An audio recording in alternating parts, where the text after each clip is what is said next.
Ladies and gentlemen, and welcome to the January 11th, 2007 meeting of the Indian River County Planning and Zoning Commission. Please stand for the Pledge of Allegiance. George? Pledge allegiance To the flag of the United States of America and to the republic for which it stands, one nation, under God, indivisible, with liberty and justice for all. Except planners.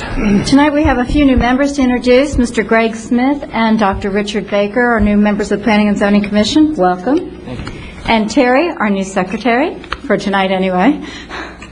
Right now I will be passing the meeting over, control the meeting over to Will Collins, because tonight is our election night, and he will run the election.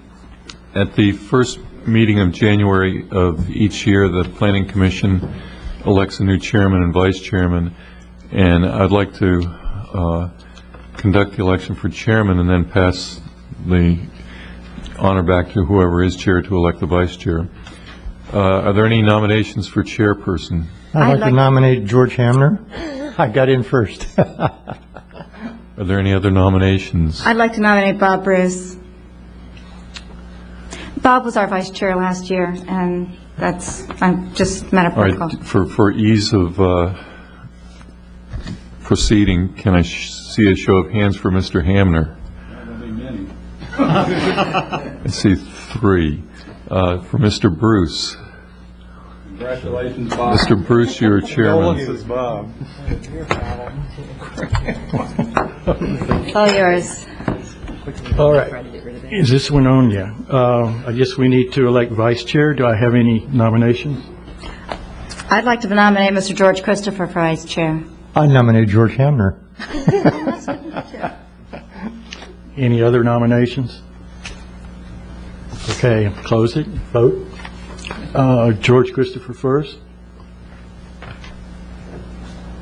I say we don't need to vote. Okay. All right. Approval of minutes. Do we do both of these at the same time, December 14th and December 18th? Does anybody have any changes? Hearing none. Motion? Move to adopt as presented. Okay, passed unanimously. Let's we have one pulled item. Is that correct? On consent? Yes, Mr. Chairman, staff needs to pull item 3A, Grace Woods, to bring you all a correction. All right. Does anybody in the audience want to speak on any of the other consent items? What was the question? We'd agreed to ask if anybody in the audience wanted to speak on any consent items. Does anybody want to pull any of the consent items? I have a question on 3D. Okay. Why don't we pull that one? And I assume, Mr. Collins, I'm not disqualified from voting on the consent items if my doctor is one of the applicants. As long as you don't make any money off of it.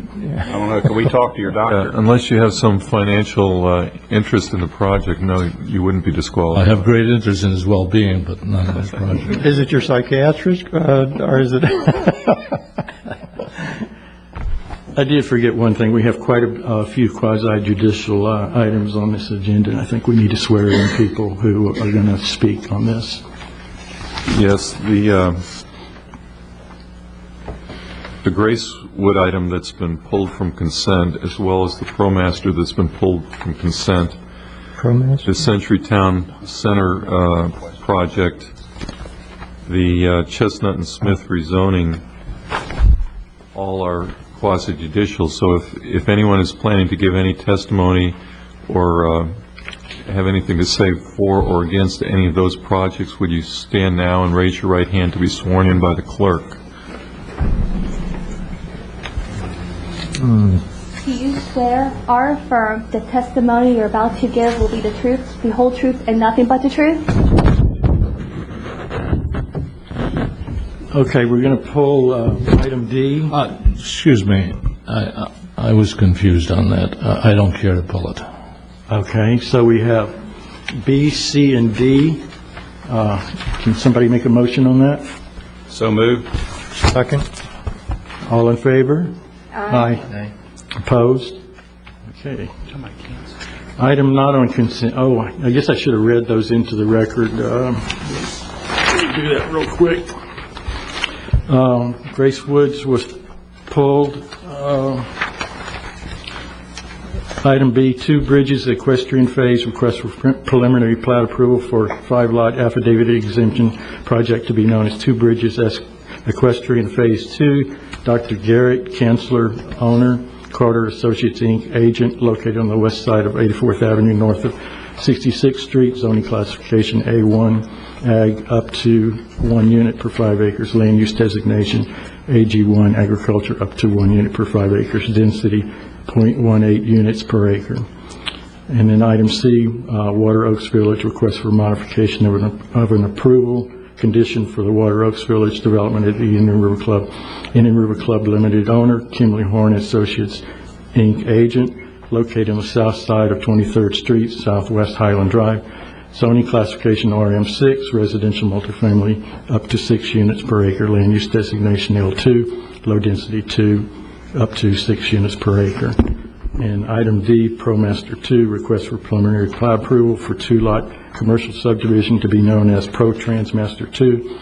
Bill Boydson, owner, W.F. McCain Associates, Inc., agent, located on the east side of US 1, Highway 1, just south of Rock City Nursery. Zoning classification PD, planned development, land use, CI, commercial and industrial. And that's that. Item not on consent, Mr. McCoy, let me read this into the record real quick. Century Town Center, request for major site plan approval for shopping center to be known as Century Town Center.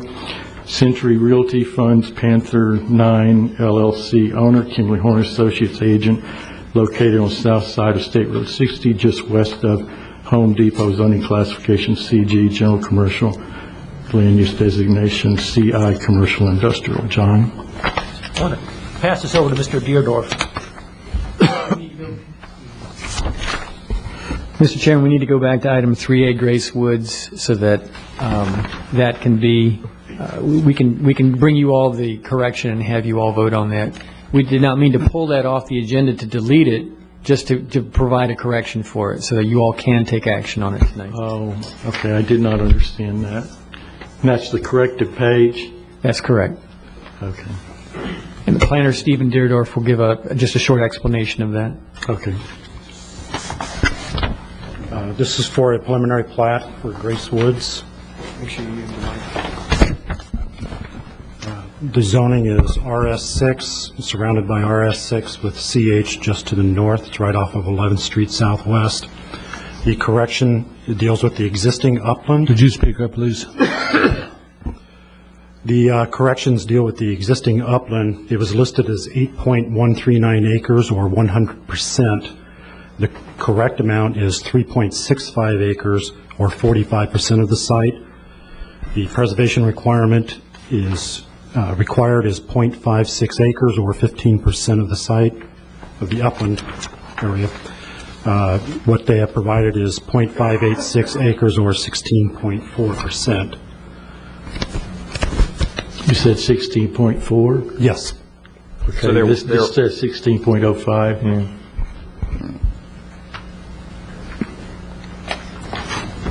So the correction is simply that the acreage was incorrect with the percentage, and they do meet the requirement. And that's basically, they're over by 1%, is that correct? Yes, sir. Okay. All right, let me read that into the record then as well. Grace Woods, request for preliminary plat approval for a 36-lot, single-family, small lot subdivision to be known as Grace Woods. Habitat for Humanity owner, MBV Engineering, Inc., agent, located at 1510 11th Street Southwest between 18th Avenue Southwest and 12th Avenue Southwest. Zoning classification RS6, residential family, up to 6 units per acre. Land use designation L2, low density residential 2, up to 6 units per acre. Density 4.42 units per acre. Do I have a motion? So moved. Could I have a question? Sure.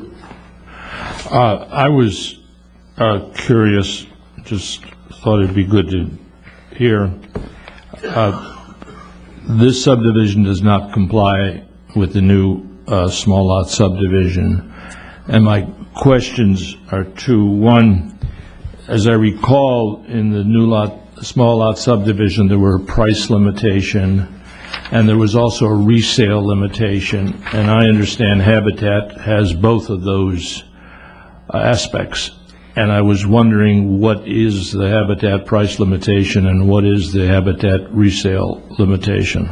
So, good questions. Just if someone from Habitat could explain that, if the applicant has a representative here, I think it'd be best if they explain that directly to you all. But also just a reminder, the new criteria that are in effect is exactly as you stated. There's actually two options. One is to meet those requirements that you just mentioned, and the other option that has criteria, if there's a different type of program, they may propose and the Planning and Zoning Commission may approve. There may be some innovative ideas out there that you all would find, to guarantee affordability. And in regard to exactly how Habitat keeps them affordable, again, if there's someone here from Habitat, the applicant has a representative, they could speak to that. Good evening, Aaron Bowles, MBV Engineering. Andy Bowler is not here tonight. He is at a fundraiser, and we do not have that information as far as prices of houses and that aspect. So I apologize. That's fine. Could we at the next meeting, I'd be curious just what it is.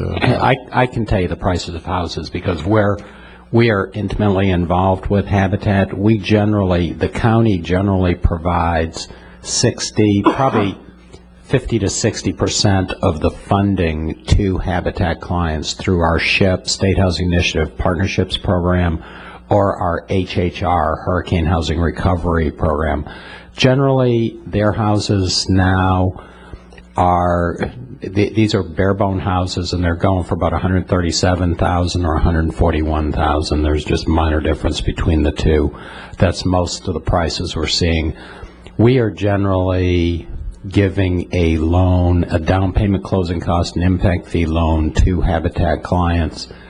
Generally, it varies with the client's income. Almost all of them are very low income or low income, but it's not unusual for us to give $60,000 in a deferred payment subordinated loan to the clients. And our loans with Habitat are subordinated to Habitat. Habitat gives a 0% loan to the clients. There are a number of things we the county like working with Habitat. They have a great program. Through our SHIP program, we provide home buyer education, but not to the degree that Habitat does. They have more of it. They also have a mentoring program after the buyers buy the house. They have the whole group of Habitat clients, usually in the same subdivision. It's mentoring. I'm not sure exactly what mechanism Habitat uses right now to recapture some of the resale profit or to ensure affordability, but they have a lot more leverage because they're holding the paper on the mortgage. They're financing it. My recollection is the small lot subdivision LDR had a much higher sale price. Oh yeah, I think 180,000. It went up close to 2. Yeah. Habitat is far below the maximum. Thank you. That's all the information. I had a question too. There's no representative from. Switch on. Unfortunately, this got scheduled at exactly the worst time for them. They have a benefit dinner tonight, I think, to recognize their contributors, and they would like to have been here. Actually, that's why Jim Davis isn't here, too. He's a former president of Habitat and still actively involved. Well, I appreciate their program very much and certainly would vote for this proposal, but I think it's a wooded area, and I think there's another great opportunity for them to demonstrate how they could utilize some of the native plants in this. It's one of the few wooded areas that we're considering tonight. It's in an interesting area. I go by that on Oslo Road quite frequently down there. It is a very nice location because it's near the elementary school, too, Thompson, so it's got a lot of good things going for it. And you're trying to save 15% of the trees in the back northwest corner of the property, I guess, is where some of the bigger trees are. But there are other natives in there, and if they could have a program, as an example, how to utilize some of the natives that are already on their property by either in building successionally and then moving plants, if it's possible, from certain areas to others, or in the community in general. There's subdivisions around that area or housing around that area. It could use some more native plants. Could they think about, since they're using a lot of volunteers, could they think about utilizing some of those natives by transplanting them into other people's yards, possibly for funds or just as a goodwill to the community? Let the engineer answer. They're doing a lot of on-site relocation and their tree mitigation because they do fall under the new tree protection ordinance, and they're actually moving some of them into that preservation area in the northwest corner where it's not completely filled in some of the buffers. But the project engineer might be able to agree to keep other plants available if someone else has need for them. Yeah, we can definitely pass on that to Andy and the habitat. There are some open areas in the back of where the buildings will go, so there's opportunities to plant along the perimeters and perhaps around the stormwater area. But I'll make that recommendation, and I'm sure he'd be willing to. Great. Mr. Chairman, Susan Olson at the school facilities department is very interested in acquiring trees that are getting moved off of properties that are being developed. So if there's no place to put it, it's only about 3 blocks from here or 2 blocks from here. Good. Thompson School is a great location. Sure. I mean, you utilize volunteers very well, and this might be an opportunity for people in the community to volunteer their services to help this out. Even the Native Plant Society, I would think, could help on this. Oh, good idea. Okay, any other discussion on this matter? Okay, we have a motion and a second on the floor. I don't think we got a second. We did not? I'll second, third, Okay. whatever you need. All in favor? Aye. Opposed? Okay. Okay, there, Steve is up next on Century Town Center then.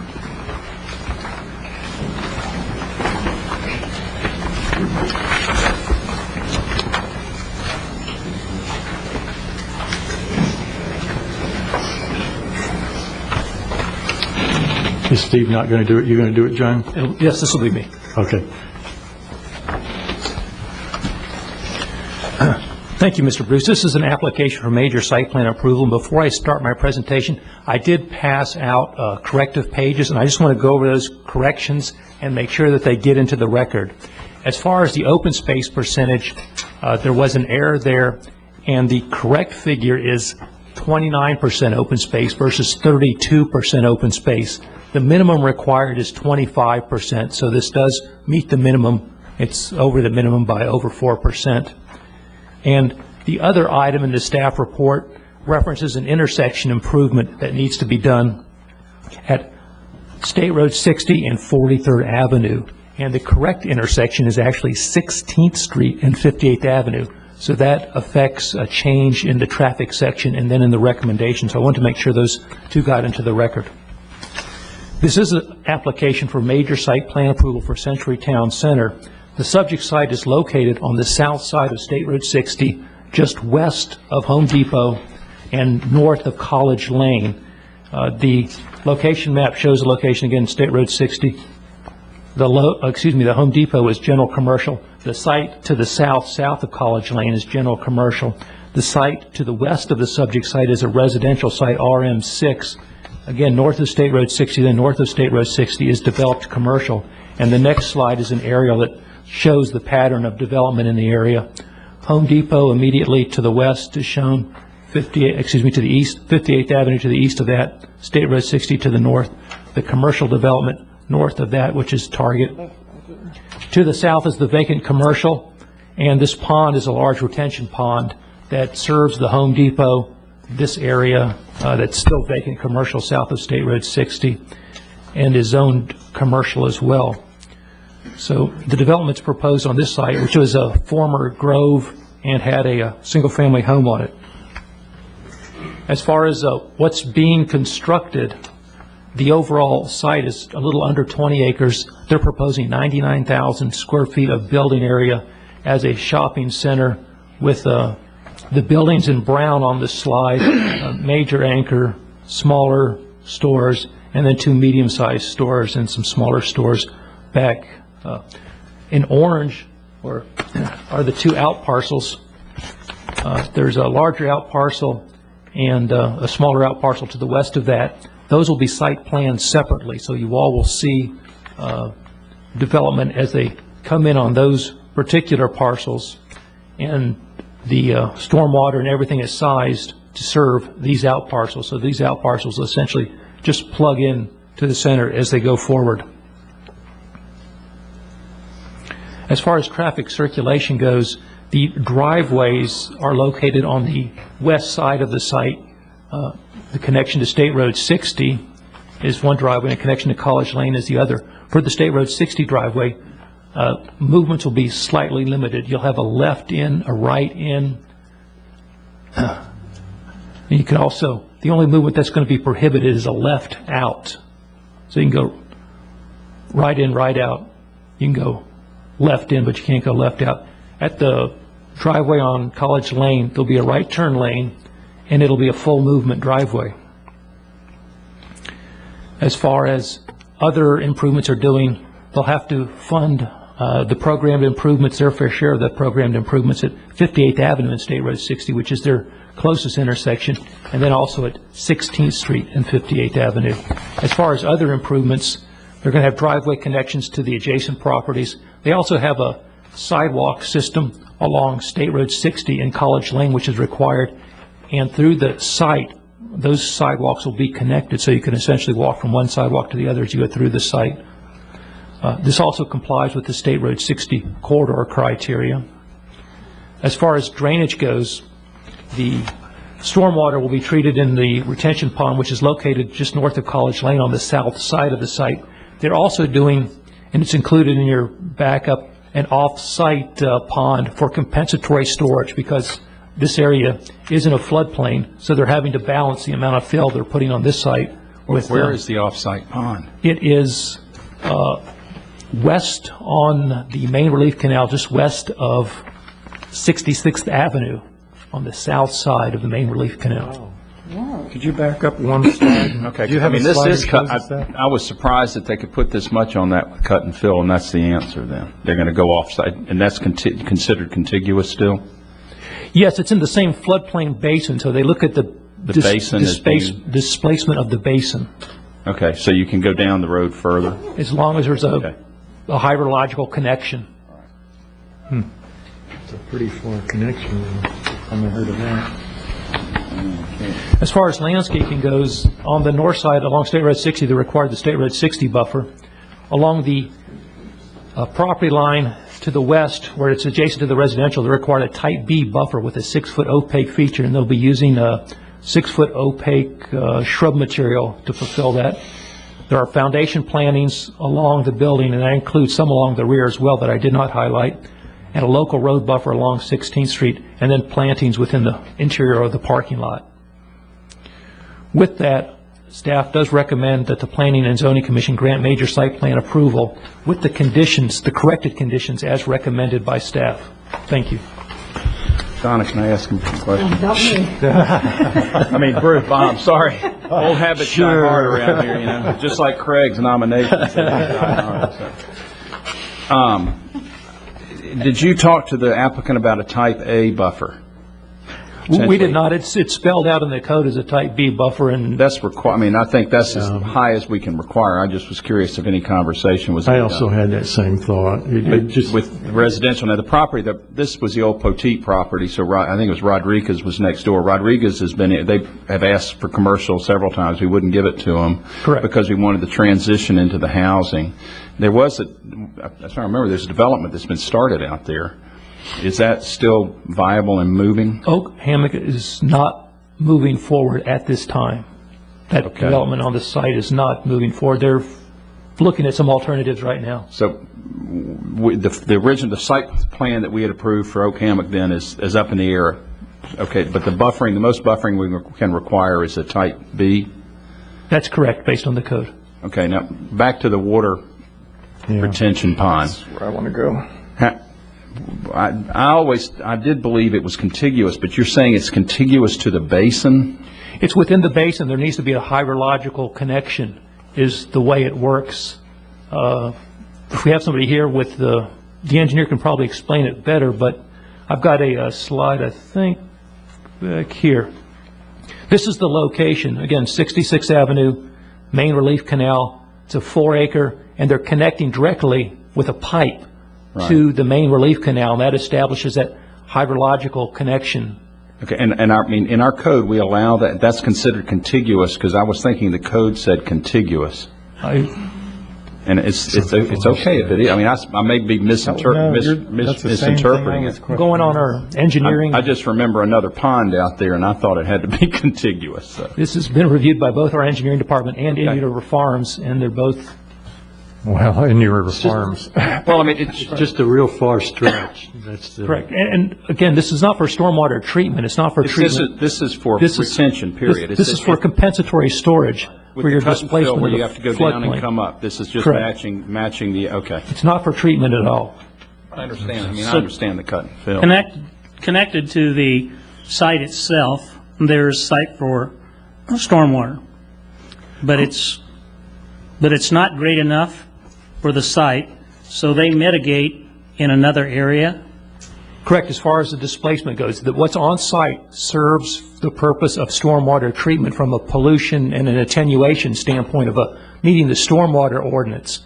But above and beyond the treatment volume, when you're in a floodplain, you also have to look at the displacement, which if the flood zone's, say, at elevation 10, and your site's very low, you may have to fill up to 10 or above, you may have a lot more to make up than you can make up on your own site from a displacement standpoint, a volume standpoint. And that's why they've had to go off-site and create that extra volume. So they can go anywhere off-site that they can acquire the area as long as it's within that basin, the basin where the original site is. Correct, and that's reviewed by our engineering department and the Indian River Farms Water Control District, both. Okay. Thank you. Okay, I think we have somebody from the applicant that wishes to speak. Jared Hockenberry with Kimley Horn and Associates. I was just going to say what John just said. The off-site property is for floodplain mitigation only, that the on-site property treats the stormwater with the pond on-site.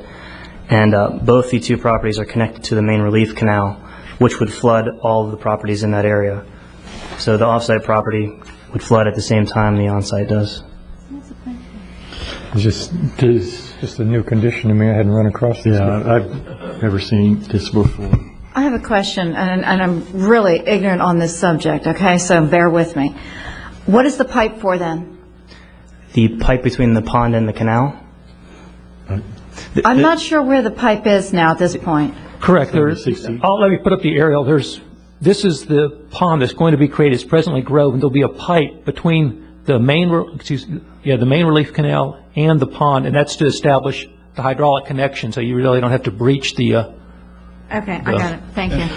I assume that when the water gets high enough in the canal, then it will begin to flood your retention pond? Is that... It's actually hydraulically connected without any... Oh, so it goes equally? Exactly. Oh, okay. It's kind of like digging a little bit more of the main canal. Okay. But because there's right-of-way there, we couldn't do that. So that extra space is going to be left in perpetuity, and that'll never be able to be touched again, right? Correct. Yeah, I'm looking at Bob. That's where I was going to ask a question. Is that owned by the applicant? The property is owned by the applicant. It is. And I assume that therefore it's part of the site plan. Correct. It's part of their permitting requirements through the county, Part through of the St. site John's. plan. Yes. Okay. It should be on the site plan. It should be. Thank you. And you all received an aerial that basically shows what this is showing, which is basically the contours and so as discontiguous it is. What I'm just trying to follow up on the question that permanently it's tied to the site, right? This is not any longer zone Ag 1. Its use is now limited as being specified. Right? Correct, as a pond. And that happens by way of agreement, or? It's really the permit that controls it. Again, the Indian River Farms issues a permit, the county issues a permit, and they need to, as long as that site is developed as it's developed, they need to keep this off-site That'll be a compensatory condition storage of the permits. It's not as a deed restriction, but it's as a site application. It's one unit. That's correct. Why is this not included in the site plan that was presented to us, just out of curiosity? What we did, we referenced it in the stormwater, and there's also an attachment that shows the That's what I was looking for. I don't site. see it. You should have an attachment that shows The aerial. And that's just the first time you have to bear with an us. aerial attachment. Okay. It just shows the project site in our attachment. I don't have it either. While they're looking for that, does the applicant have any problems beefing up that type B buffer between the residential and the project? I'll probably defer that question to the applicant. And if you don't have that, I apologize. Okay. I just, you know, mentioned it just kind of came up blind. We'll have a comment. Oh, I'm sorry. Go ahead, Will. John, wouldn't this make sense to have a unity of title over the pond and the site plans such that neither could be sold without the other unless the department reviewed the plans? We do that typically if we've got more than one parcel and they're using one for building and one for parking. We say you can't. We can do that as long as you don't have any problems with the discontiguous nature of the two being unified in title. I don't. That could be added as a condition then. Okay. I'll try to keep my questions to a minimum and try to call staff on some of these because they may not be that germane to this meeting. But an interesting question was asked by Mr. Fletcher as to whether that property was owned by the owner. The mitigating area was owned by the owner. And yes was the answer. So I assume that there are some conditions in which an owner would be able to purchase the right for mitigation within a basin? I defer to Will, but I think you could buy rights just like you can buy certain other property rights and leave other rights alone. But I think you could probably get an easement to do that. Yeah, you could. And then that would have to stay forever in that condition, or can that be switched around? The drainage easement would be the dominant estate in the land, and any other use would be subject to that dominant use of drainage. In other words, they couldn't use it for any other purpose that would frustrate the drainage easement itself. But I think just to go a little bit further, conceivably at some point in the future, you could swap if you had another, appropriately situated property or lease area, that you could conceivably do that as long as it met the ordinance function. With approval. Yes, with approval. Correct. Especially with a unity of title, if that becomes a condition, that's a covenant that cannot be undone without county approval. Correct. That's true. I mean, you all may not see some of the things that we see, but we've had people come into our office and talk to us about wetlands that have been used to mitigate other development, and they say, well, can't we come in and develop these wetlands if we mitigate the mitigation and then mitigate our own impact? So they'll essentially mitigate That's twice. exactly where we were going. You're right, and that's questions we get sometimes, and again, It's a hard no, I hope. we try to explain to them that, yes. You never got your question No, I answered. didn't. I think they're discussing it back there. I have a couple of questions, but you finish, I'm sorry. Go ahead. They probably will have trouble with their green space if they do. We talked about the type B buffer. Is that going to be a problem? This is a pretty severe transition right here. Yeah. Good evening, Keith Palin with Kimley Horn and Associates. The buffer along there is a 24-foot wide buffer, and we have as much of a berm as we could get, trying to keep to the 4-foot plateau, which is the new proposed landscape regulation. So we get a little bit of height out of the berm. We have almost type A amounts of plant material in the buffer. If you look on the plan, there's a lot more material in the buffer than a type B would require at a minimum. We may already be at a type A. I think we've gone to great lengths to make sure that the material and the way it's arranged, we've got a double row of shrubs to make sure that we get a 6-foot opaque feature, and there's a lot of stuff along that edge, and I think it's a pretty good buffer. I mean, I would hope that, it may not be totally type A, but I think it's Do you have any quite problem just changing it to type A?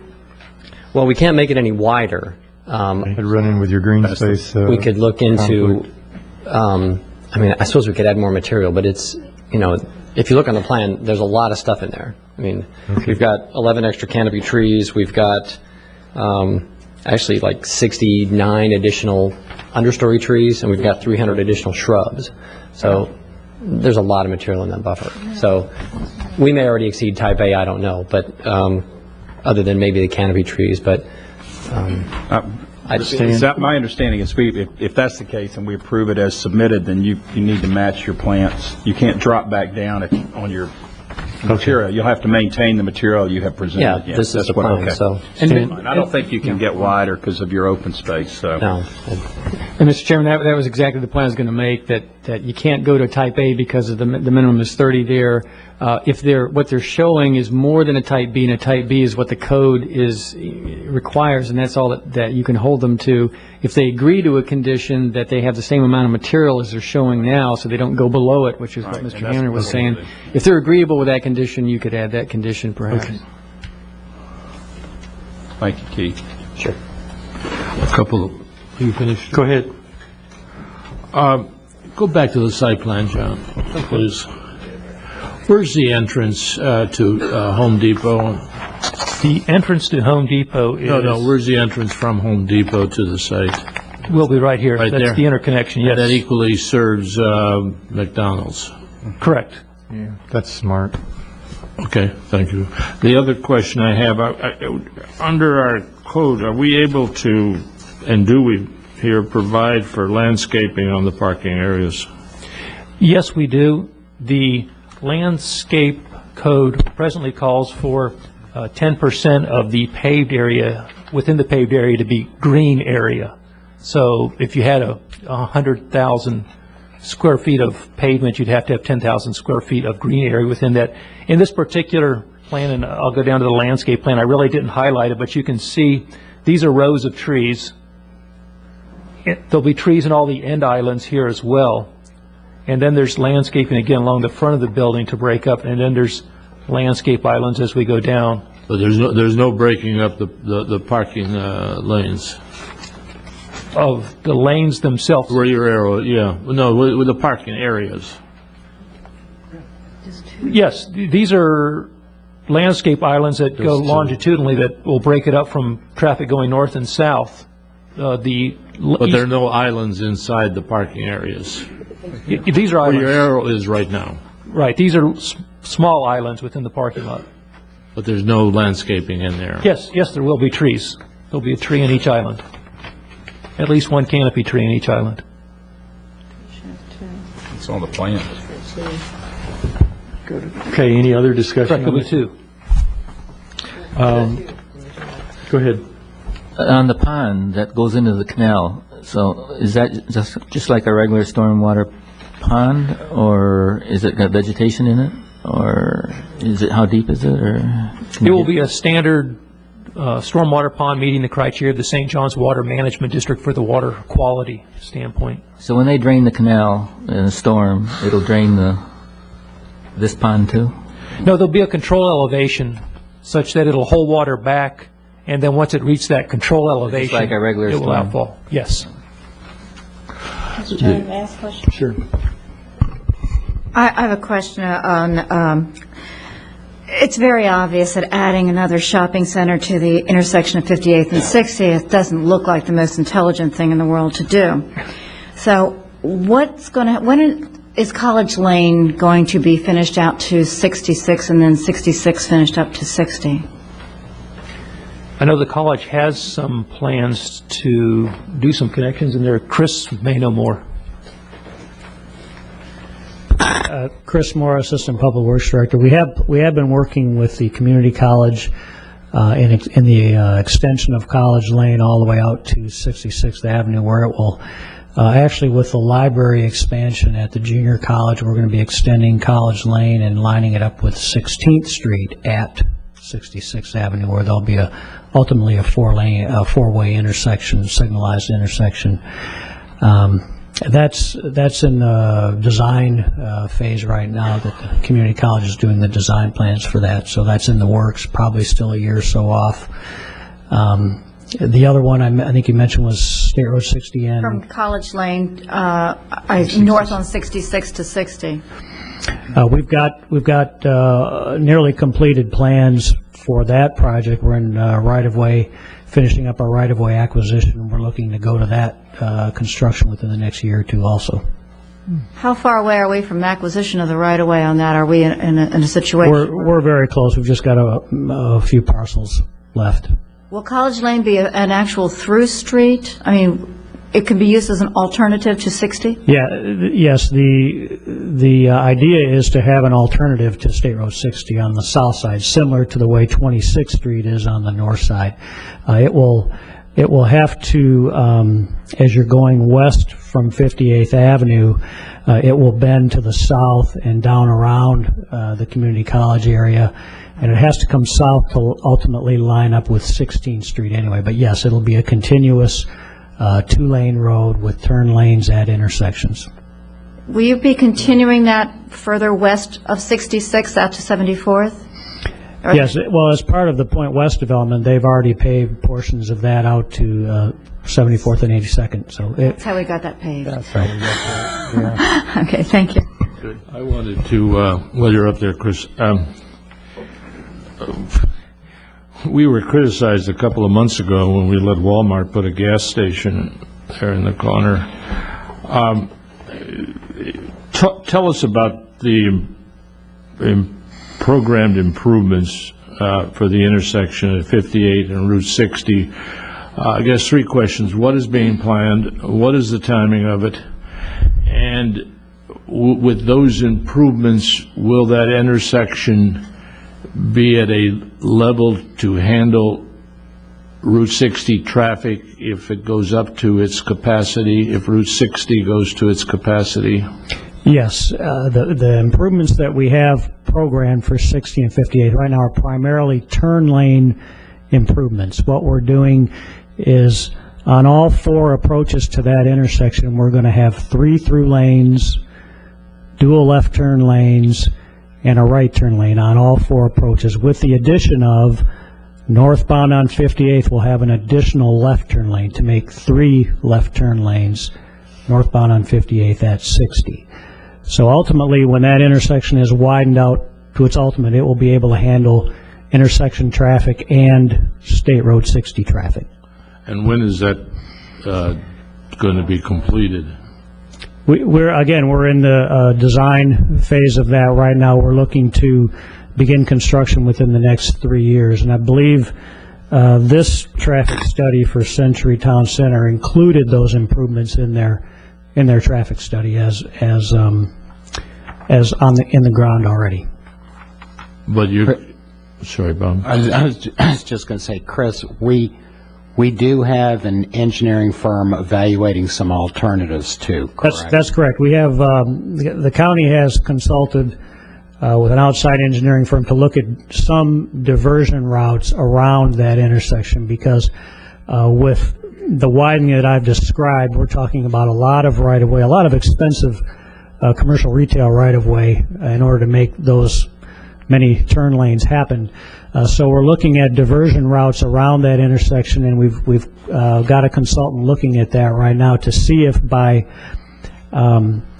building College Lane, making the connection south of 60 on 66th Avenue, can we divert some of the traffic from that 60 and 58th intersection and maybe not have to add so many turn lanes. We're going through that with the consultant right now as that's being prepared. So basically, you haven't decided what you're going to do. You really don't know when you're going to start, and you certainly don't know when you're going to finish. Well, we know what we want to do. We know what it will take to relieve the traffic conditions that are coming in the future and with this project, and that was the turn lane project that I mentioned. But because of the right-of-way constraints, because of the cost of the right-of-way, we're looking at some of these diversion routes. I'm not... and are these improvements designed to take care of all the traffic, assuming Route 60 is at maximum capacity? Yes, they are. And when will the project be completed? The shopping center. The mall. We're approving tonight. Right, and I'll have to go defer to the applicant on their timeline as if they could be complete as early as the end of this year to the beginning of next year, but I'll defer to them on their timeline as far as construction goes. But So this, probably got so this more than beats, this beats the road improvements? This will be done before the road improvements are finished? Substantially. That's what he's saying. The load will be there before the This would be done intersection. before the intersection improvement. The dilemma is, though, this, as I understand it, this applicant has concurrency. Yes. Well, that's not a They've dilemma. I mean, it's not, why is that a dilemma? Well, it's not a dilemma, but I mean, I understand the problem where we're going to finish something, but I mean, they've stepped up and already done the Well, they've concurrency stepped already. up and paid concurrency, but if we've got an intersection that's not being solved, we have a major traffic problem, and I think we can properly at least defer this project until we know what the solution is. What we're hearing tonight is that it may be widening lanes. They're checking with engineers. The cost of widening lanes is very substantial. It may start in 3 years. I think really what Chris said is we can widen the lanes and get the capacity we need, but when we looked at the costs went up so much that some alternatives that hadn't been feasible, that didn't seem normal a year or two ago, all of a sudden were. Look at one of the alternatives actually involves $4 or $5 million in relocating the City of Vero Beach substation. That would have been, people would have said you're out of your mind a few years ago, but when you look at the costs of doing adding the lanes, it becomes a feasible type of alternative. And that's what we're looking at. So I think we have a project that, and Chris can correct me, that we're proceeding with that will solve the problems. We're looking at alternatives that would be less costly and probably better. Well, my problem is, and I commend you for that, but your alternative may take, which you want to follow, may be such that you can't start it for 5 years. I think you should look at alternatives and you should be cost effective. But if you follow the alternative course, we don't know when it starts. Well, if the alternatives pan out and they do result in being able to divert significant traffic away from the intersection, then we'll pursue those alternatives. But right now, we're looking at finishing the design and beginning work on those improvements that I described, those turn lane improvements, within a year or two. So it's probably not going to be that far off. Mr. Chairman? Go ahead. Copy of the red light I sent to you, so solution. And go ahead. Okay. I hate to keep saying improvement when we're talking about widening. Let's just call it widening, because to me, it's not an improvement. I don't drive. I have to cross that road when I push the walk button and hope the person's paying attention, and they aren't a lot of times, so. It's not an improvement. Let's stop using the word improvements. I think that was one of the points of some of the workshops we had. I'd much rather see a better grid system so you don't have to even get out on State Road 60 or 58th Avenue. And these places need to be interconnected enough so you can walk from one to the other. If you've ever tried to walk from Walmart down to the mall, you'll know what the problem is. And I have tried to walk it. It is frightening to have to go over these little berms to get from one property to the other, or else walk 1/4 of a mile one way and 1/4 of a mile back. It's pain. The other thing is, did you look at this map? On State Road, I was shocked. On State Road 60, the aerial, from State Road 60, you have no idea that there's so little green space and that there's so much impermeable parking that isn't being used. Look at it. Why are we requiring that much parking for the winter residents for 1 week out of the year or 3 weeks out of the year? That's totally unreasonable. It's rare, talk about not absorbing the water. How come they can't plant it and then They may have to replant it after the season, but it certainly would be better than having that much impermeable surfacing. Be less expensive, be much nicer for us, those of us who live here for the entire year instead of just for the winter. Be cooler in the summer. So, and if there's not parking space, when the people get out there, say from the beach development, where they're there during March or something, then, and they get out to Walmart and they can't find a parking place, a couple of things could happen. Maybe they would take the bus the next time, or a cab the next time, or go out and do their shopping and see if Walmart could deliver it back. They could carpool, or maybe some of these stores would actually get together and help underwrite a pickup delivery service or something like that. That would be more pleasant than having all of this parking space there.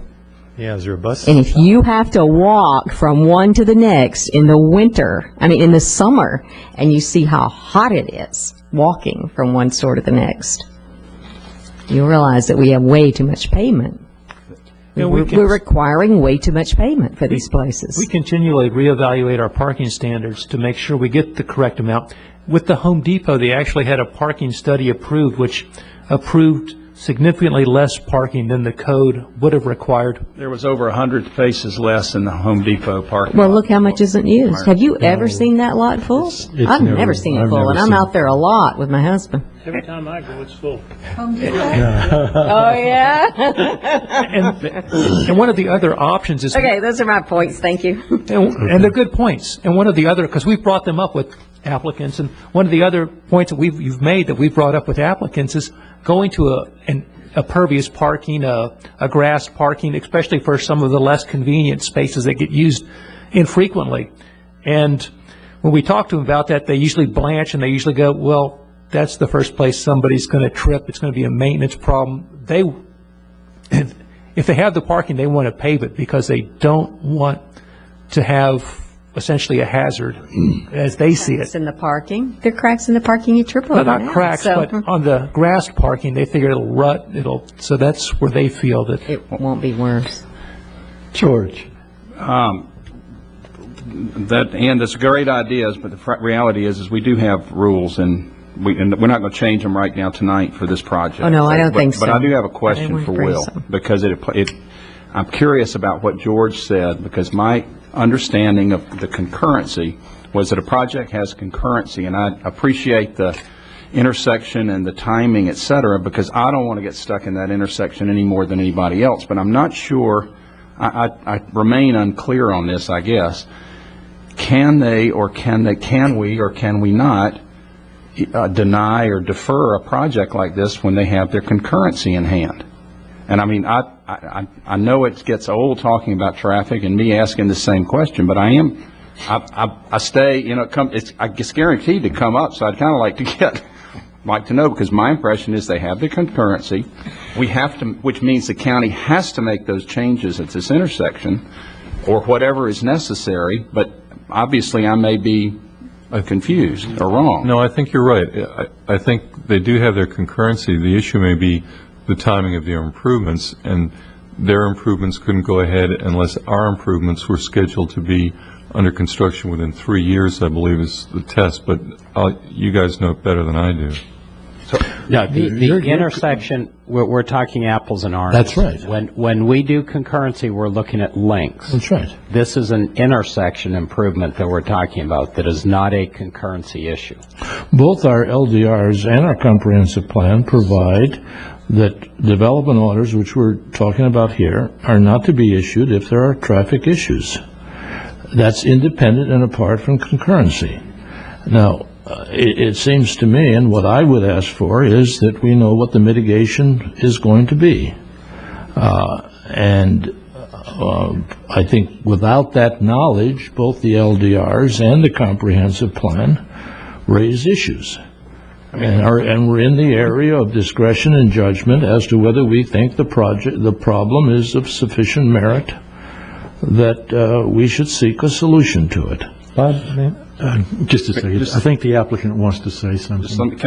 Sure. Will, what I need to, I need to know, is George right? I mean, is this a discretionary thing, or does this project, I guess, meet this intersection? Because, individually, does it meet the intersection? Because, I mean, if it doesn't, then... That's my Concurrency, I think, has nothing to do with intersections. And I've confused the issue, so I've been set straight there, and that's fair. But the point is, if this is built and the load is put on the streets, do the streets fail? That's the test. Pardon? If the project is built and completed and a load is put on the streets, do the streets fail? No. And the answer we're getting is no. Not the streets. They do not fail. That's correct. The streets don't, but the street don't, but the intersection That intersection is going to fail That's miserably. the question, but the streets don't. So how do we get to deny it if the streets don't fail? You're approving a project where you have traffic issues that's going to lower the quality. I agree with you, George. I know what you're saying, but there's real close...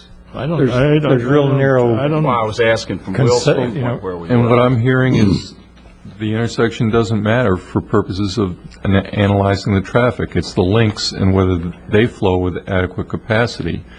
And we know the intersections are failing. That's why there are improvement projects going on.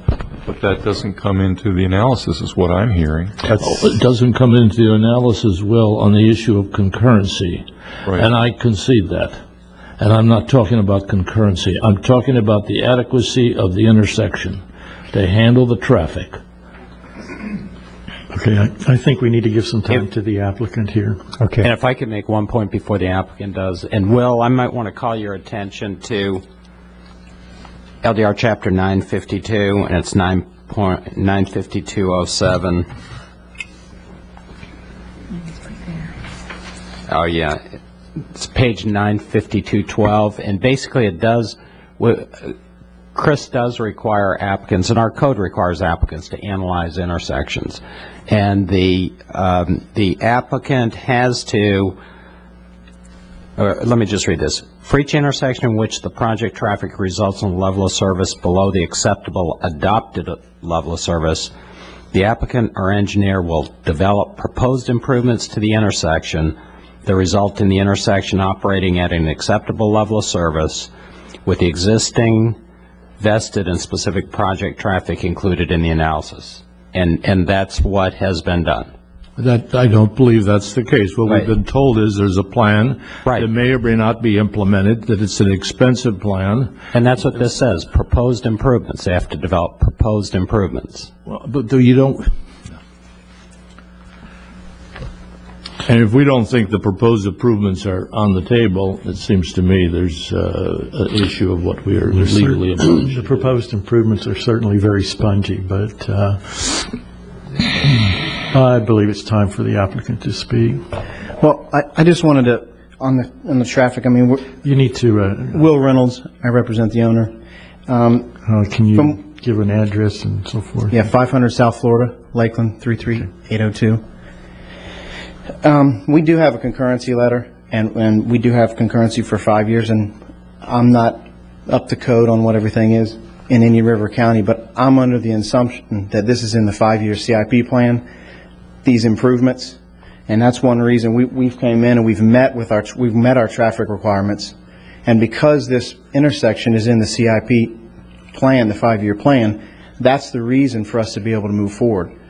We've also just 2 nights ago, we have a development order that was approved by the Board of County Commissioners, and we're paying almost $1 million to that intersection, 58th and 60, right here, 2 nights ago.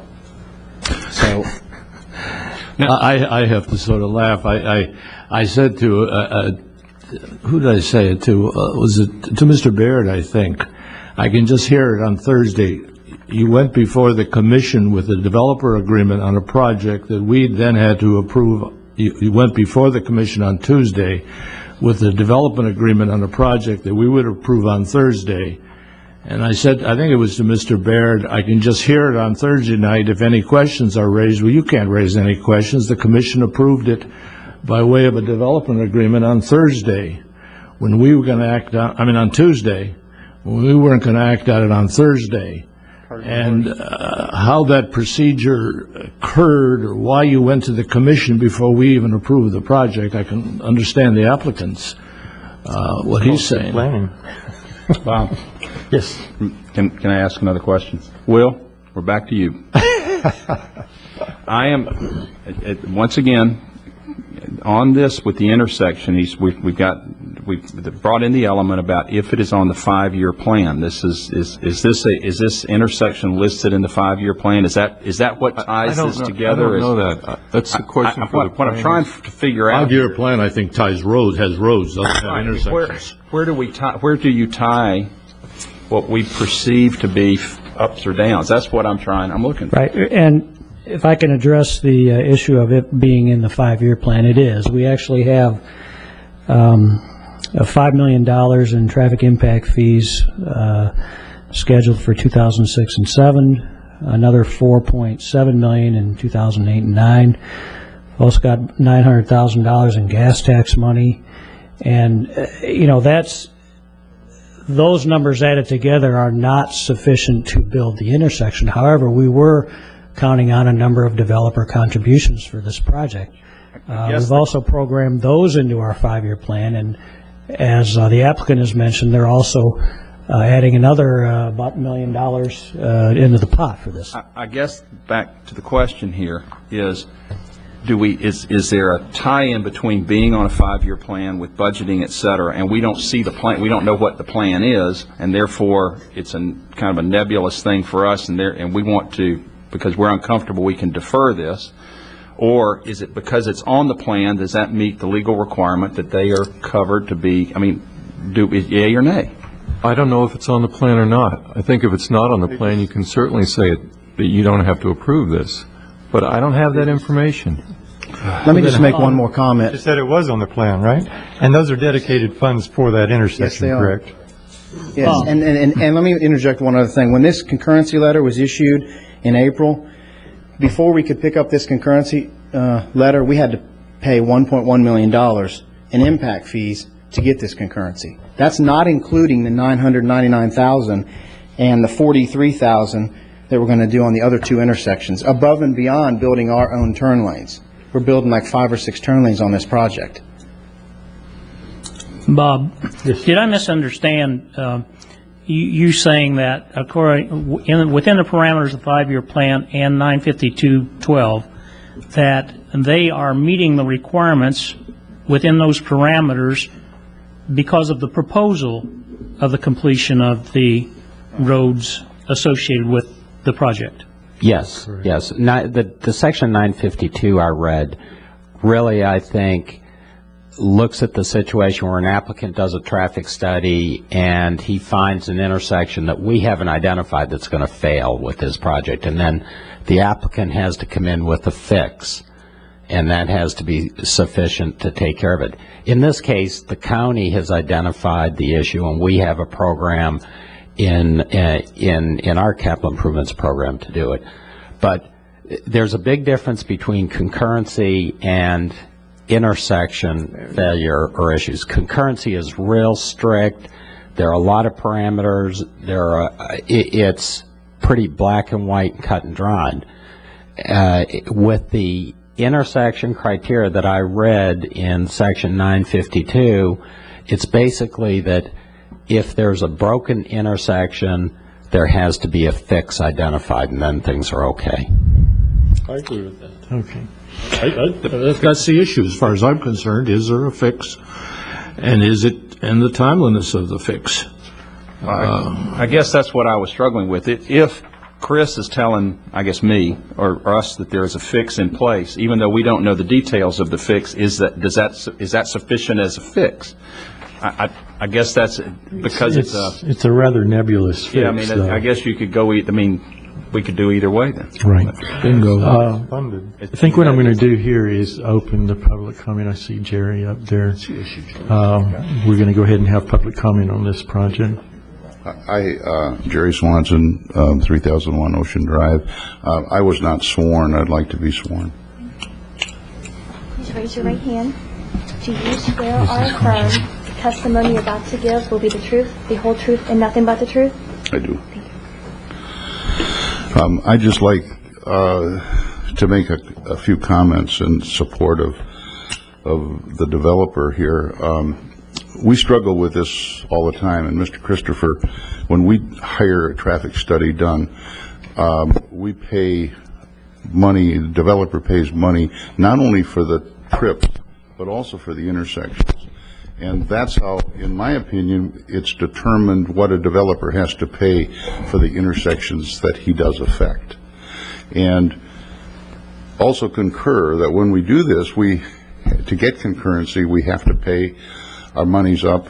I think one of the problems of the development in Indian River County, and we've brought to the commission and to planning and zoning previously, is we've been doing this for years and we're not getting things built. And I think everybody here is concerned about that. How do we move these things along? That's the big concern up here tonight. That's the basis. And I understand that concern, but I don't think arbitrarily, and well, I don't know this, but I don't think arbitrarily you can stop a development who has concurrency, have paid all their impact fees, because you haven't done an intersection. We don't have control over that. That's the dilemma. We're kind of running behind the ball right now. We should be ahead of the ball, and we're not. Thank you. Does anybody else from the public wish to speak on this project? Okay.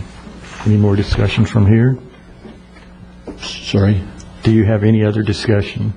Not until we get to a motion. I have one other comment, one last comment. It seems that the developer has paid the $2 million, and within that amount, they have satisfied their responsibilities associated with roads and intersections. And then we don't get the improvements made, so they can't, they put in their development, they ruin the intersection, but they've done what they were supposed to do. We haven't done what we were supposed to do. Indian River County has. That's the dilemma. So we tell them no. Yeah. That's the dilemma. I think it would be cheaper to buy the property than to do the intersection improvements. Good point. You didn't know Guy Petit. Yeah, that's true, too. Well, in order to get things off center, I tell you what, Mr. Chairman, I'll make a motion to adopt with the corrections supplied by staff, also with the suggestion of unity of title of the off-site storage, water storage facility. The Type B buffer. Was a public hearing? And to maintain the current plant structure as presented in the diagrams we have here. Do I have a second for that? I'll second that.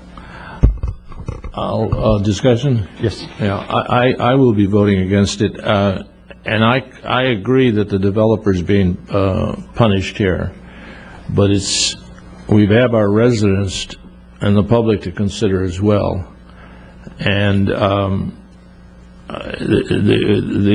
intersection proposal is just too nebulous. I think we need to know what's going to be done and what the timing is, and the timing is closely related to the completion of the project as we can get.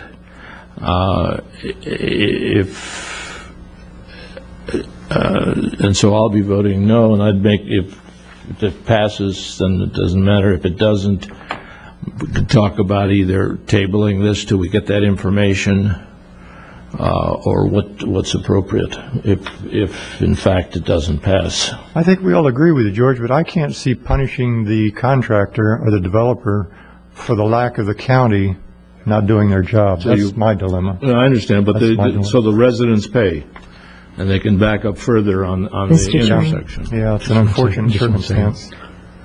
And I have an observation to make. I believe that we decided that this would be one of the denser areas, one area that we would have concentration of shopping and residences around, and people who live in that area can choose to live there or not.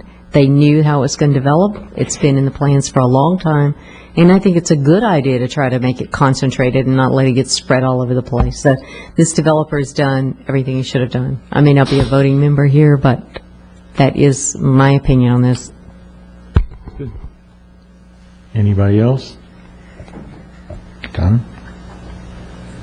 This is really tough. This. It is. That's why they're paying you so much. I know. You're worth twice what you're getting.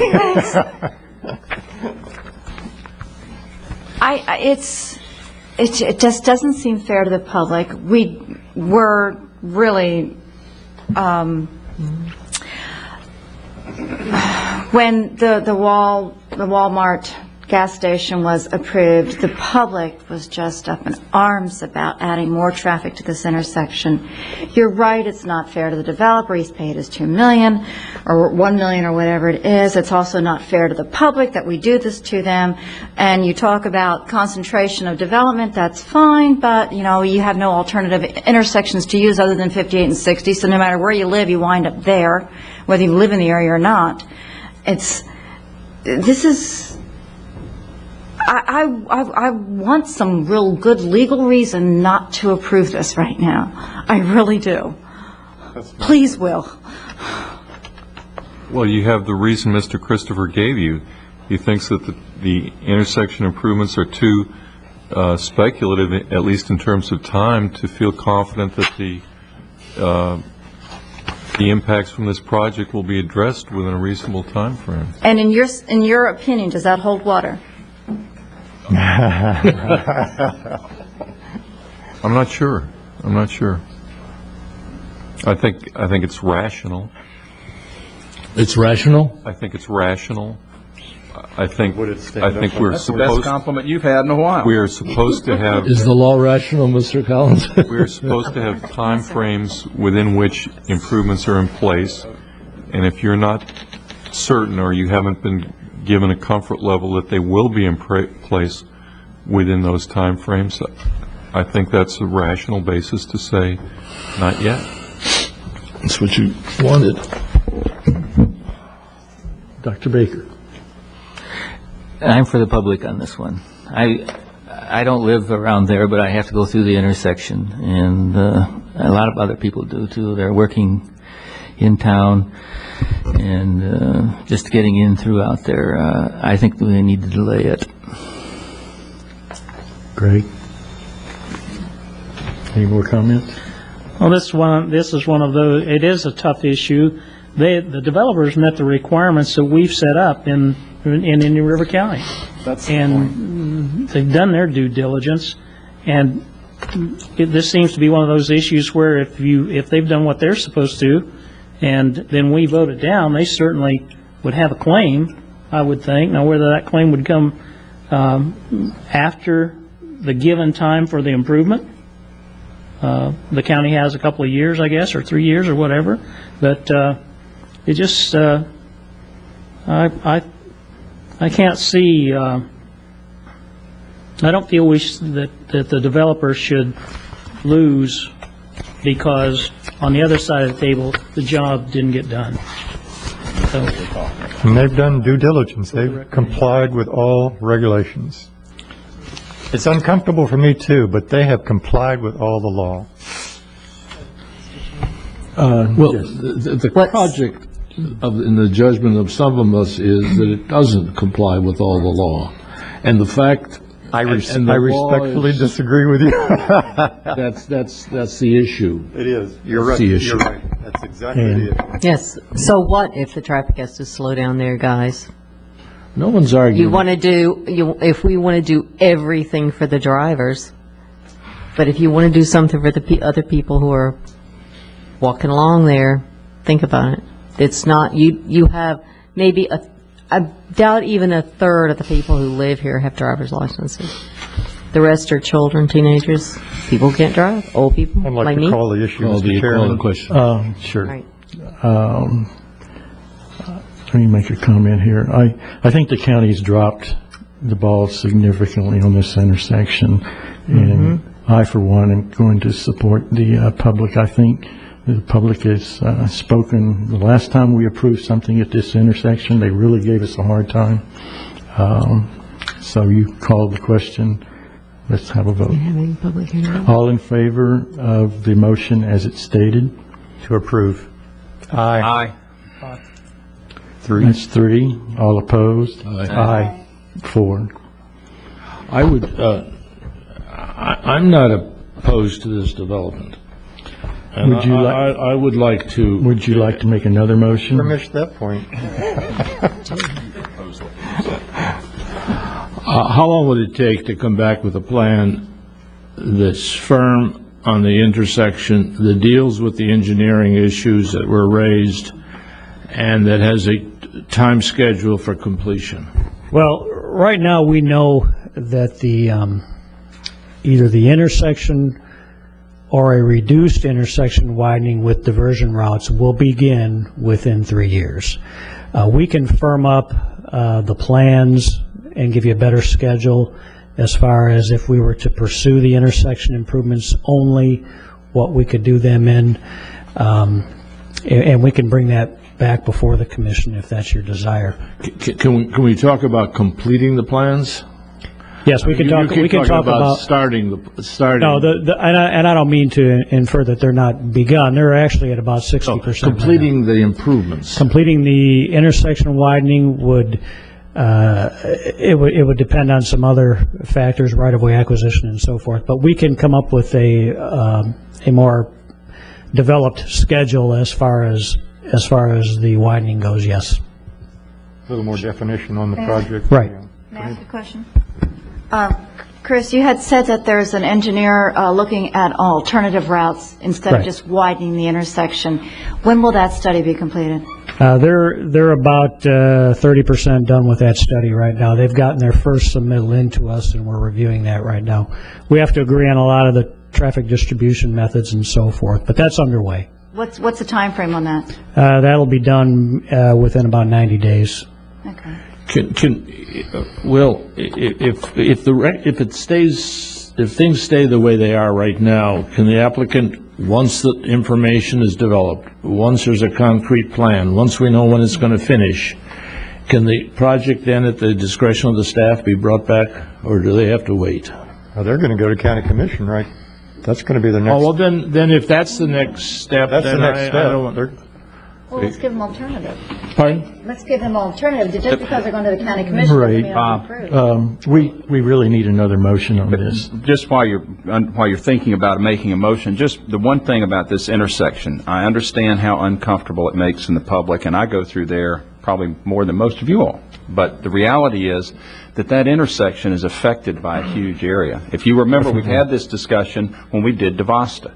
I mean, DeVosta started the discussion on the intersection, and that's up in the air as it is now. And actually, that's where we need some direction on. Well, I'm assuming. This is the catch-22 you get into, Right. and I know you Exactly. understand this very well, and I know George does, and I know that there's an emotional tie to the traffic in the public's eye, but there really is, instead of this one project, there's a much broader picture here, and that's part of the problem with planning and kind of holding this up. Well, I have a motion, if I can make it. I move that we defer action on this until such time as the staff can return with a plan that has a timing and a concrete plan on dealing with the intersection improvements that are required. Okay. Do I have a second for that? I'll second it. All in favor? I don't. Discussion first. I need to understand. I'm not against deferring anything because of what I said, but I don't understand what you've done. If we've said no, now you prefer. Does this override the no? I don't think we said no yet. We sure did. We voted 3 to down 4. approval. Okay. You voted down the approval, which maybe you didn't. That's know, true. But I think if this motion passes, you've got one motion that did not approve the site plan, which could be appealed to the county commission, or if the second motion... Is that an applicant's choice type thing? Yeah, that's where I'm going. I think if you pass a second motion that says, we'll reconsider this when we have the timelines firmed up a little better on the intersection, they could elect to wait for you to rehear that, or they could take an appeal to the commission. That's fine. That's fine. I'll stand with my motion that we're looking for the specific plan and the timeline for dealing with it. Could we hear from the applicant? I'm sorry. Doug Vatunak, attorney for the applicant. The applicant is desirous of just taking this on to the next step to the county commission. They're the ones that gave us the developer agreement after all. And I would ask that you maybe reconsider the denial of the application. We've done everything we can. The count, we put down money for the intersection improvement. We have vested concurrency, just everything possible that we could have done. I think we fully understand that. I think you see our dilemma here, too. I understand your dilemma. I think that the county is confident that the intersection improvement will be completed, and I think that the published criteria is that we have to have a proposal and that we have to do everything we can to fix the intersection. The ball's not in our court anymore. Please reconsider. A lot of money has been put into this, and it's a good development. It's in a part of the town that's planned for this type of development, and the county will find a way to fix the intersection. Otherwise, they're in breach of the agreement. Thank you. Okay. All right. Even though the applicant's going to appeal, I'd like to hold to the motion and ask for a vote on it. All in favor? Is there a second? Yes, I second. You were- Yes. Oh, wait. Donna? I did not hear the amendment on the first. You amended your motion? No. I didn't think so. No, I didn't get... Motion to defer until we have a concrete plan on dealing with the intersection and the time schedule. Can you go ahead and second? For its completion. And I will second that. All in favor? Aye. Aye. Okay. And he can have his... Is this unanimous or not? No, I'm opposed. I'm opposed, vehemently opposed. These people have jumped through every hoop the law has required them. It's the county's problem that this isn't, we should not punish these people as... Craig, we agree with that. We agree with that totally. Craig, I agree 100%. However... I'm voting no, and I'm explaining understand. why I voted no, and that's part of the charter requirements. All right, that's where we're at. Can we get some direction? I guess we can't bring any project forward that is significant at this intersection. Is that correct? You can bring any project forward, but you need some firm timelines on when the intersection is going to be commenced and completed, is what I'm hearing. So we need that for every intersection that is impacted and determined to be deficient from now on. It's a can of worms. Yeah. I have a question for Mr. Collins. Go ahead. Does the deferment of this issue prevent us from going to the county? Not at all. No, it doesn't. Okay. You could elect to wait until leaves it open if you information wanna came do back. something We can do either way. Right.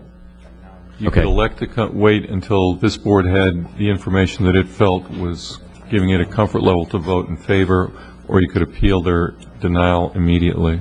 Okay, and the last thing I want to say on this is that I want to preserve the objection that I don't think there's any published criteria that we haven't met, and therefore, in a quasi-judicial hearing, the approval should have gone forward. Thank you.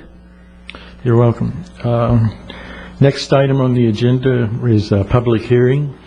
Deep breath. What'd you say, Craig? Deep breath. Okay. Chestnut and Smith's request to rezone approximately 3.35 acres located east of U.S. Highway 1 and approximately 1,000 feet south of 77th Street from CL Limited Commercial to CG General Commercial. Kenneth Chestnut and Victor and Kathy Smith, owners, MBV Engineering agent. And this is quasi-judicial, and Gail Carmony's up. Thank you, Chairman Bruce. Gail Carmody, Senior Planner, Long Range Planning Section. As you mentioned, the subject property highlighted here in the yellow is approximately 1,000 feet south of 77th Street, the north end of the graphic, and is east of US 1. It's approximately 3.35 acres, and the request is to change the zoning district for these properties from CL Limited Commercial to CG. I'd also like to point out that what we have here, in fact, are two properties. The Slightly over half an acre here, to the north here is owned by Kenneth Chestnut, and the 2.8 acres owned by the Smiths. The Smiths site actually extends to the east, and you'll see that a little bit clearer in some of the zoning maps that we'll show you in just a second. Their entire site's about 4.8 acres, but their request is only to change the CL zone portion of their property. The purpose of this request is to develop both the sites with commercial uses that are allowed under the general commercial zoning district, which is consistent with the CI land use designation. As for the surrounding uses, to the north of the site, we have, to the northwest and south actually, is all CL zone properties. The subject sites that are currently developed, there are structures on both of the properties. To the north is undeveloped, it's wooded site. To the east of the subject property, we have the CL zoning here, and this is where the RS3 zoning district is at, and it bisects the Smiths property, which extends to the east here. The eastern half of the Smiths property, as I mentioned earlier, is zoned RS3. There's pond and accessory structures on site. And immediately to the south is zoned CL, and that's the site of the Polish American Social Club. The difference between these zoning districts is there's some similarities, but there are some differences. The CG is intended for general retail and selected service activities, and however, it's not intended for heavy repairs or industrial uses. The limited commercial is more accommodating to local residents, and is to accommodate the convenience, retail, and service activities. But both of these zoning districts are appropriate along US 1, and they're compatible with one another. With all the rezonings, we have to look at the following criteria: the concurrency test, consistency with the comprehensive plan, the environmental impact of the request, and the compatibility with the surrounding uses. This particular request is exempt from the concurrency review, and I'll explain that because the intensity of the commercial use is the same either under the CL or the CG zoning districts. In either case, you're looking at 10,000 square feet of general retail per acre, and so therefore it's a wash. A detailed concurrency review, however, will be done at the time of the project development. This is consistent with the comprehensive plan, and particularly the policies and objectives that are listed in the staff report. And it's consistent with the land use designation, CI, which allows for this general commercial zoning district. As for environmental impacts, as I stated before, both the sites are already developed. They're altered sites. So the impact will be the same under the requested zoning district as the existing. Therefore, there's no adverse environmental impacts. As for compatibility, as I mentioned earlier, the CL and CG zoning districts are quite compatible with one another, and CG is an appropriate zoning district to have along the US 1 corridor. The RS3 portion of one of the properties is under the same ownership. Therefore, the property owners will be able to buffer any of their CG uses from the RS3 zoning district to the east. In conclusion, the general commercial zoning district is compatible with surrounding uses. It's consistent with our comprehensive plan. It's exempt from the concurrency test in this case, and there are no additional environmental impacts because it's a developed site. Therefore, staff supports the request and recommends that the planning and zoning recommend approval to the board. If I'll answer any questions if you have any. Thank you. Gail, we've had a couple of these recently where we've been moving from CG to CL, CL to CG. Is there any reason to have a differentiation? No, Bob may want to chime in on this, but yeah, there are some slight differences in the CL and the CG. There are many occasions where we'd want to use a CL zoning district to buffer residential uses from a higher density and commercial district, and that's why we have the CL. And there's many cases where we have requested an applicant to go with the CL to buffer. But the intensity is identical, or is it not? It is, but there are less, the uses are not the same. Correct. Or you couldn't have a drive-through restaurant, for instance. You can't have a drive-in. The intensity is lower. Yeah. Thank you. But the square footage is measured the same in our concurrency test. What go over that a little. I had tremendous problem understanding the difference between CG and CL, particularly when you have a site that's on a major highway. This is not in some neighborhood, or at least if it's in a neighborhood, it's out there in a 4-lane highway going to 6 lanes. It's not in a neighborhood, you're right. What is it that the applicant wants to do that he can't do? I don't see a problem. I think it said nursery, I believe. Well, there is a nursery on the Smith's property, but that's not what actually moved this thing forward. Initially, when the applicant first came to us and asked about rezoning this, the intent was to have, I believe it was boat sales, marine sales, motorboats. Another one? Yes. But that, I think that idea has gone away because it's, taken some time for the applicant to get all the requirements together. So right now, there's no specific use required, but we are seeing a lot more applications coming in to allow some flexibility in marketing of the land along US 1, along these corridors, and CL doesn't necessarily allow for some of the uses that they'd like to have. And boat sales isn't convenient retail? It is not allowed under the limited commercial zoning district. But it is under CG. It is under the CG, yes. Is there some reason in that's US initially 1 what to they have these requested. 2 different zones, Bob? No, on most of US 1, it probably should be CG, generally. And what we've got is we've got rezonings that are holdovers from 30 years ago, even though the name has changed. This was probably C1A 30 years ago, and we didn't, even though we have done rezonings, we usually don't change when there's really not an overriding need to. We usually don't want to go through that brain damage. But you're correct. Probably most of US 1, it's appropriate to have CG instead of CL. I'll tell you one place, though, we have CL, and we have a CG type of use in that, and that's the Walmart use on State Road 60. And the reason that was zoned CL is the main relief canal intersects State Road 60 at an angle, and that was kind of an unusual piece of property. It was done CL. Consequently, Walmart came in as a PD, because in the CL district you can't have retail over about 50,000 square feet, and consequently we were able to have Walmart come in and get them to develop the way we wanted to through a PD based on that mechanism.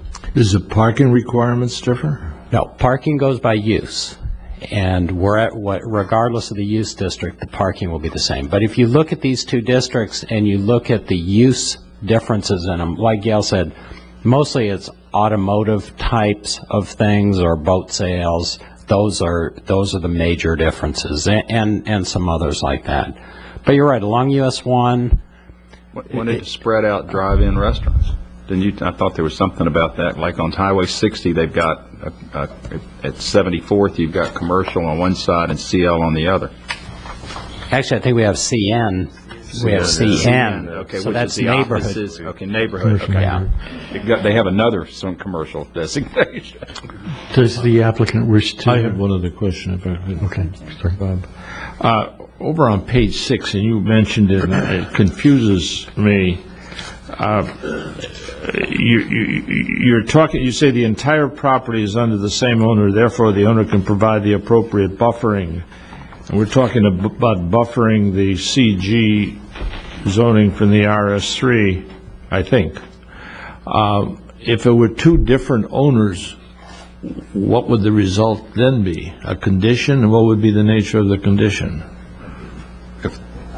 I'm not quite sure that I understand. Be a B buffer? Go ahead. Actually, the buffering really is the residential needs to be buffered from the commercial, is what the concern is. And the thinking here is that we don't need to be as concerned when 2 districts abut when the same property owner owns the entire piece of property. Help me there. Well, because it's the property owner's decision. He's making a decision that he's putting commercial next to residential, so he really realizes that he's going to have to, he's impacting himself, and he's going to have to pay the additional costs of making it more compatible. If it was two different owners, would there be a condition here? We can't put conditions on rezonings. We can't condition them. I'm going to ask the question again. If there were two different owners, what would the recommendation look like? If there were two different owners, I think what you're getting at is that the Smiths, let's say that the eastern half that's owned, RS3, was owned by somebody else. Right. The Smiths then would have to put some buffer here to separate their CG uses from the residential to the east. And that would be a condition of the Smith, well, in the site plan. Yeah, that's not, I guess what George is, before us now, is that what George is saying is, why did you even mention this in here? Well, because if they wanted to develop the eastern half with residential uses, I suppose they could. I mean, it does have that zoning district, so that is possible. There's a pond there. There's more land. There's 2 more acres. Yeah. The buffering is not a condition of rezoning. No, it is not. It'd be a site plan condition that would approve or simply disapprove mention or that it at would the be site plan level. consideration. Right, but if it were under a different ownership, the residential, then that would be more of a reason not to change the zoning. I see. That maybe the CL protects the residential a little better if it's another owner. Okay, that's the reason. Yeah. That's good. But he can turn around and sell the other half. Yeah, but at that time, they have to warn the people that it's going to be CG. Yeah, otherwise, they have to warn the people that they have CG adjacent to them. If they don't, they're legally liable. Question, Mr. Carmen, may I? Go ahead. Gail, what other properties along that area are zone CG? CG, actually, there's not, let's see, 45th Street, I know we just did a rezoning to the south. I want to move this map down, but I can't. I know that at 45th and... right there with when they did, was it near the golf course there, wasn't it? Where it comes out? Is that 53rd? No, there's a commercial, there's a commercial node we just put in. Okay, so basically what we're saying is we don't see any other CG No, in we the have area. CH and we have some IG. Okay. Now, the big difference between the CL and the CG basically is funeral homes, crematoriums, auto repair, body paint shops, automobile parking and storage, and that's our basic differences between the CL and the CG. And some more retail, I believe. I wish I had a bigger picture here, but sometimes the pictures can be blown so far out of proportion. I think there is some CG to the south there, but unfortunately I can't show that. Well, I personally failed, this looks like pocket rezoning. Is that what we call it? Yeah, Spot rezoning? Thank you. Yeah, when it's one commercial district and another, it's really not considered spot. It's spot when it's a spot of commercial within a sea of residential, or a spot of residential in a sea, yeah. This is just, like I've mentioned before, some jurisdictions have 20 and 30 types of commercial districts. They have different types of highway commercial and all this. We have very few. But still, you're getting to where a lot of uses overlap, and you've got the same, this is... But there were some reasons that these uses were not allowed in CL. And those reasons really haven't changed, because we still, like you said, you just said, it's to buffer residential from higher commercial uses. And that reason for the CL has not gone away. We still have the residential abutting the commercial. So the reason for changing CL to CG is not a valid reason. We don't even have anybody that No, wants to. the reason is probably should have been CG in the first place. But there's no other CG up and down there. Right, except for some little that's what I'm parts. saying. 30 years ago it was C1A, and we haven't changed it. You still have the issue of protecting that, you still have the issue of protecting that residential section, and I don't see where the same ownership has anything to do with it. It would not, George, just to make maybe comfort, if they sell the back property, now you have a second owner, all of the buffering occurs when the site plans come in. When they come in with a different site plan for that commercial general, then you get to decide whether or not it's a problem with the ownership to the land to the east. Yeah, and he has to advertise and. I mean, they have to put in, I thought the code was a B buffer, but I thought we did that tonight on the property. I thought Bob said that if it was a different ownership, that could be an issue of compatibility. But if it's the same owner, when we do the site plan approval, then I think it's like anything. It's under discussion with us. The code's there, or we can relieve them of that responsibility. It's not like that it has to be one way or the other now. I mean, it has to be protected, or the guy owns it and we let him not protect it. I think that's decided in the future. Does the applicant have anything to say?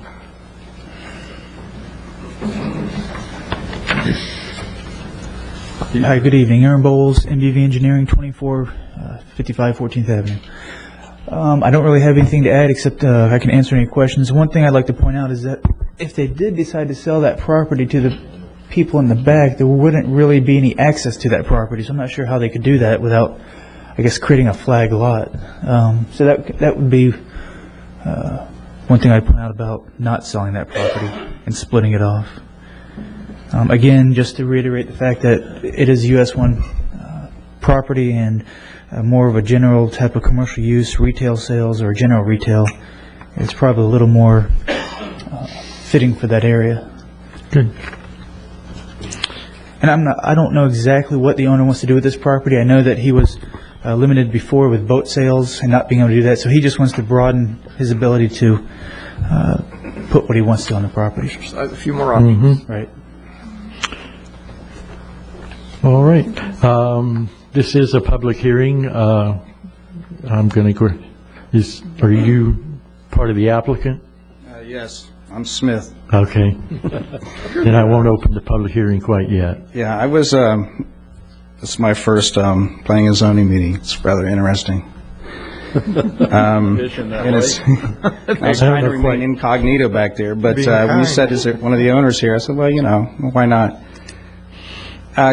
Kenny Chestnut owns a property to the north of me, this smaller piece, and he's the one that wanted to do the boat sales. And we talked, we're friends, and we talked about it. And CG just gives us more options. And the reason that the reason there's no other people that have changed from C1As when I bought the property years ago, it was C1A, is because the majority of the property up and down US 1 there is woods, and it's still woods, and it's just very, it's unpopulated. So people haven't come to you and asked, it's not pocket rezoning because people haven't come to you to change it because, it's still woods.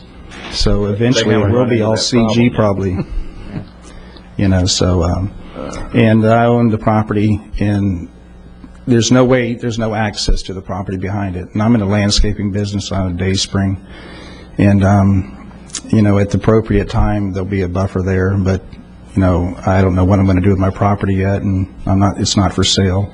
And when I change the use that I have now, I will, I'll see if somebody wants to buy the residential, and I'll put a buffer up or whatever they ask me to do. Plan when it occurs. It's not a big deal.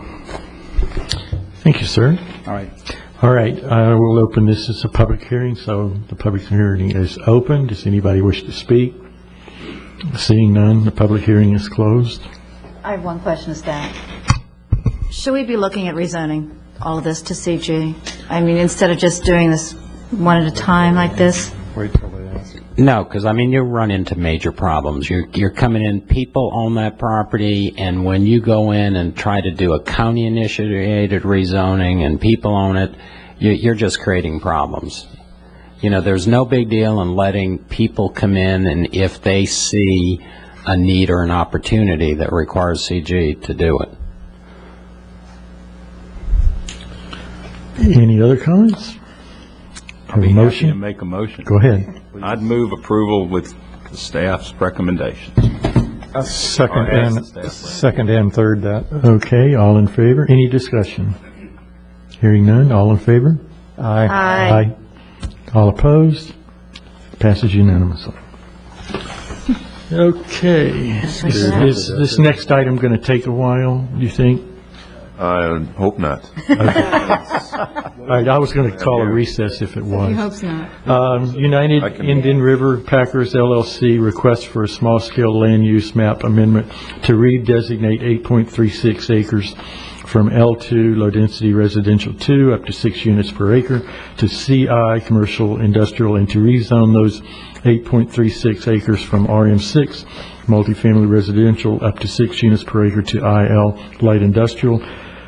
And High Point LLC requests to redesignate 8.36 acres from CI commercial industrial to L1 low density up to 3 units per acre.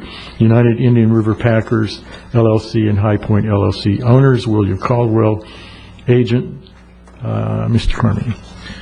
Thank you, Chairman Bruce. This is a small-scale land use amendment, and the reason being is because what we're looking at is 2 separate parcels, actually, but each one of them are less than 10 acres, and that is exactly the criteria for a small-scale land use amendment, that the parcels must be less than 10 acres in size, and they do not involve any environmental lands, environmentally sensitive lands. And that being the case, there's a streamlined review, and they're exempt from the 2-year per year limit on land use amendments. Ordinarily, there'd just be the January and July applications for land use amendments, but this is exempt from that. The first property owned by the Indian River Packers is 8.3 acres. It's this odd-shaped piece right here. It seems pretty obvious why they're asking for this request right here. The entire acreage is about 16 acres or so, but we have this really odd piece here where it's RM6 right now, and the request is to change this from the L2, or low-density residential land use designation, to a CI, or commercial industrial, and rezone from the RM6 to IL. This would allow the applicant to fully develop the site with uses that are accessory to the packing house that is on site. The second location is part of the High Point PD.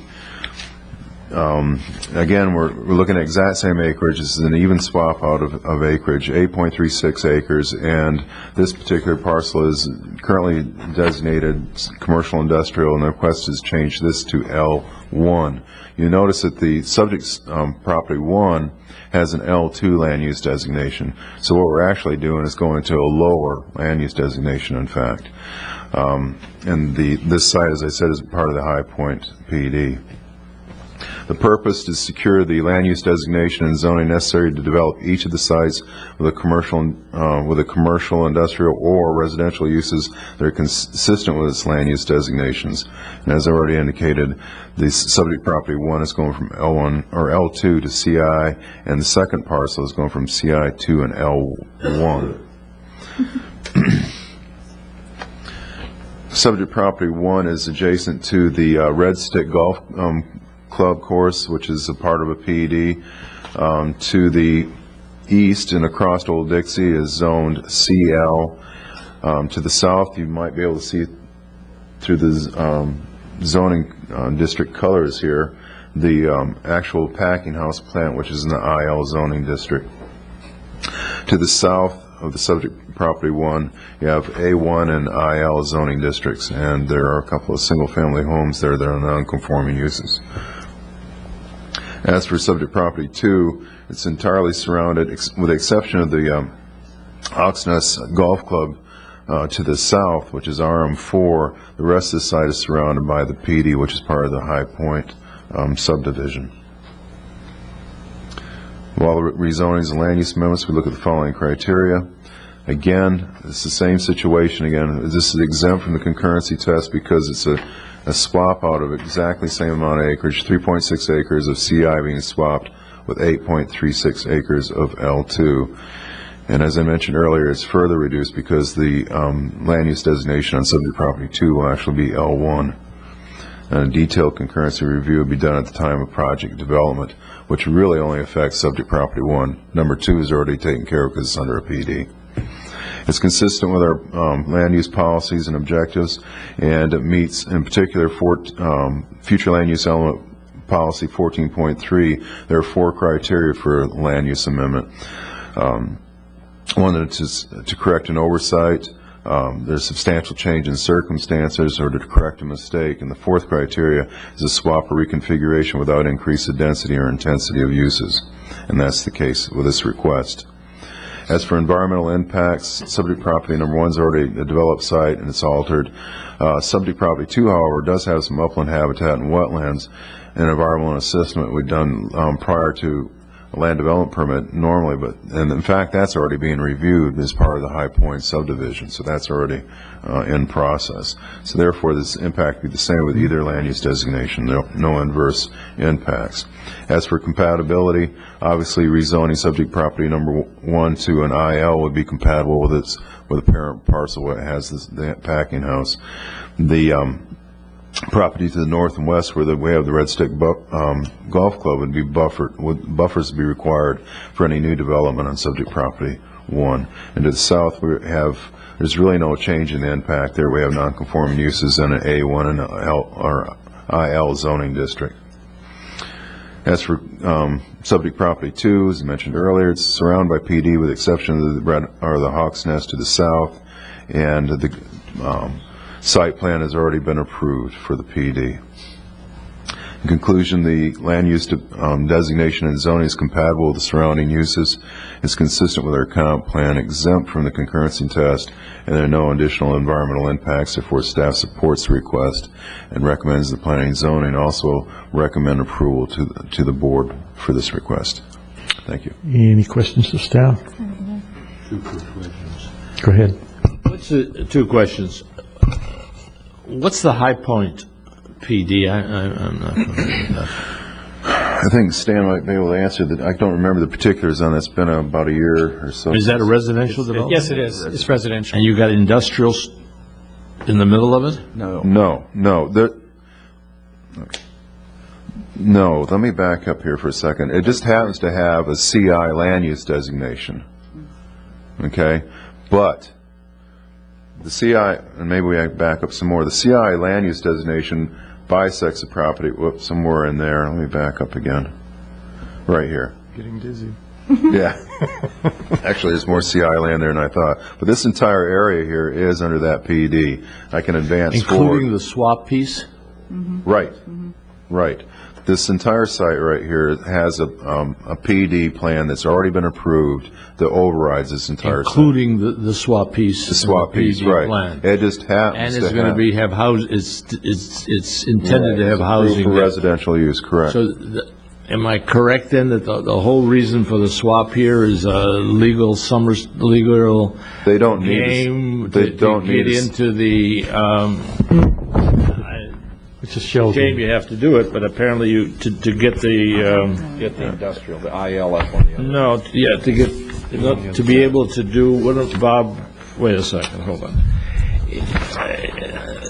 In order to get a land use amendment request approved, you got to do a swap or find it as a change in circumstances. Or that the node is developed by more than 70%. Right. That's another criteria. Let me tell you, unlike most jurisdictions, we actually have some real good criteria about creating commercial. You have to prove that there's a need for more commercial than we have it. I think most jurisdictions you see, they just go out there and change their plan, more commercial, not look at what the relationship is. Like Gail said, we have a couple of ways. We have nodes, and all the nodes have a certain amount of acreage. And we say you can't expand that node until it's at least 70% developed. So it's a need-based criterion there. Alternatively, you can get some land redesignated to commercial.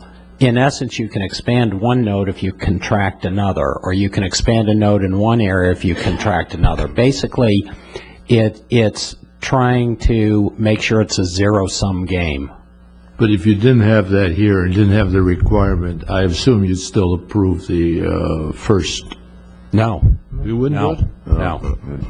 No. Even though the second one is already designed to be single-family? Correct. I have a question. Yeah, would you put the zoning map up on subject property 1? Just because I don't know the answer to this, so I'm going to ask you the question.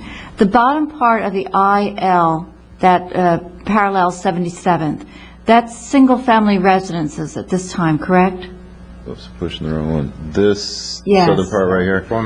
They're platted. Excuse me. They're platted for single family. I think that's a really, really old plat. But we have an IL zoning district that actually extends down there right now. Even though there are homes there? There are only 2 homes there. Okay. One of them's in the ag zoned area, and I think the other one is just a couple of lots to the east. Okay, then to the west of that, the purple, the IL zone, is an Ag 1? Down there at the That bottom. green one? Yes. Right there, that's Ag 1. I just satisfy my curiosity. The reason for doing this is so the entire site can be developed and used for citrus packing house activities. Correct. Instead of doing the shell game, why don't we just change it to Ag 1? We can't. We have prohibitions against rezoning any property within the urban service area to ag. Okay. Yeah. You can That go was from my ag question. to another zoning district, as long as it has a land use designation. You could go to Ag 2? No. What I said was, you cannot go to ag, but you can go from ag to another zoning district, whatever that land use designation allows. Okay, so you can't go back to Ag within the back, urban service no, area? That's the answer I was looking for. Thank you. That's just a holdover. Any other questions of staff? Would the applicant like to speak? Where is the applicant? Okay. Doug Vatunak, attorney for applicant. The way I see this is a win-win for everybody. This would allow more economic development. It's a more efficient use of the land because we can use the whole parcel for economic development, and yet still this reduces the intensity of overall land use by 25 units as per the staff report calculations. And I think this is an efficient economic development. I represent the Kennedys are here to answer any questions, and I'll answer anything I can. Thank you. Okay. This is a public hearing. I'll go ahead and open it for the public. Does anybody wish to speak? Seeing none, I'll close the public hearing. Okay. Do I have a motion? Move Discussion? to adopt as presented. Second? Any discussion? All in favor? Aye. Anybody opposed? All right, passes. Next item, Commissioner Matters. For once, you're right. No, I have a question of staff. Okay. you're absolutely right. We went through this thing with the intersection concurrency, or not needing concurrency for intersections. Are there communities that actually have concurrency requirements for intersections? I think we're in the upper end of the concurrency strictness requirement spectrum. I don't think there are any. I don't know if Chris or Jim.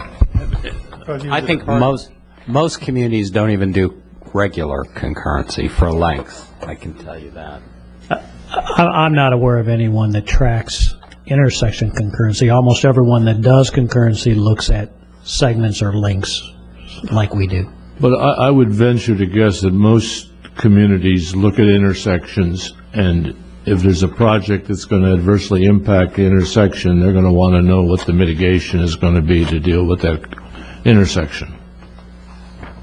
And I can... They certainly would, but again, like Bob said, we're so conservative in our in the number of significant intersections that we look at, that we would look at far more than they would. Yeah, but, well, all right. Any other Commissioner Matters? I have several, if I could. Chris, let me say something. Chris told me the other day that the approved project that I've been complaining about is as of 2 weeks ago, was 30% done, and that it's on a fast track, although there's a tail that Chris is unsure about, and I think that's excellent. Chris gave me, 2 days ago, the 2006 traffic counts are now available, and he'll be putting them into the system. And he sent me a comparison between 2006 and 2005. And two things, Chris. I think if you could send to the rest of the members a copy of what you sent me so they can see the differences. There is one issue, though, that hit me off the bat. And I think, Chris, we need an explanation other than traffic counts come out differently. The comparison between 205 and 206 shows that on half the links there's more traffic, and on half the links there's less traffic.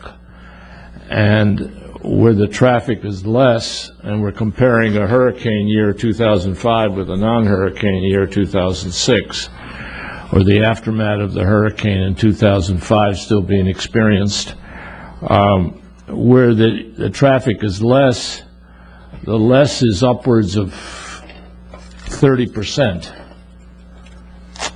And I talked to a couple of people and told them about it, and they said, well, there just has to be a change in methodology. And if there isn't a change of methodology, it seems to me there's a re-verification is needed. You look at Route 60 at 58th Street, and there's major drop. Up and down the line, there's 30% drop on major roads.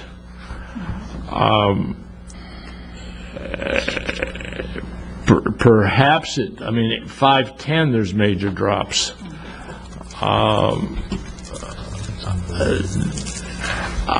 I would ask you to either do I think it would be useful if we could get a piece of paper that explains how the traffic counts. I'm assuming there's actual traffic counts.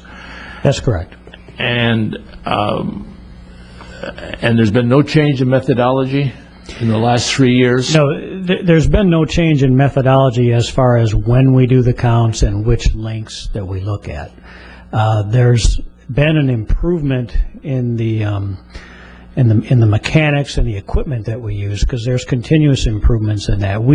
For years and years, the county used the old style of rubber pneumatic tubes, which were stretched across the roadway, and you've probably seen them nailed down, and as cars go over them, they trip a pneumatic device on the edge of the road that physically counts the traffic, and then we would go out and retrieve that equipment and tell how much traffic there was in a 24-hour period. We have been using that pneumatic tube equipment for years, and as time has gone by, we've been switching over to new computerized tablets, which are actually nailed down in the middle of a travel lane, and cars pass over them, and they count the cars instead of the pneumatic tubes. Now, what this has resulted in is much more accurate counts. Now, I can't explain each link by link why some were less and some were more. Some of it is just because traffic counting is not an exact science. You set a counter out and then you pick it up and then you read it. But what we found is with these new computerized tablets, some of the counts are going down because the rubber tubes did double count cars. They counted truck axles more than once. They miscounted on the high side. But we looked at all the links that I sent to Mr. Christopher. Just over half of them increased, just under half of them decreased, and we're very comfortable with our counting methods now. So you're saying you really did not change your methods at all? No, other than the equipment that we use, which is much more accurate now. When did you change the equipment? We've been adding, it wasn't done whole scale at any one time. We've been adding more of the computerized tablets to our inventory as as our budget allows us to buy them. They're very expensive. But right now, we're almost all into the computerized counters, and very few of the rubber tube old hose counters left. Chris, I've got, I mean, I'm stuttering. I'm looking at Indian River Boulevard and Route 60, and I see a 30% decline in traffic. I look at State Route 60 between 58th and 66th Avenue, and I see a 20% decline in traffic.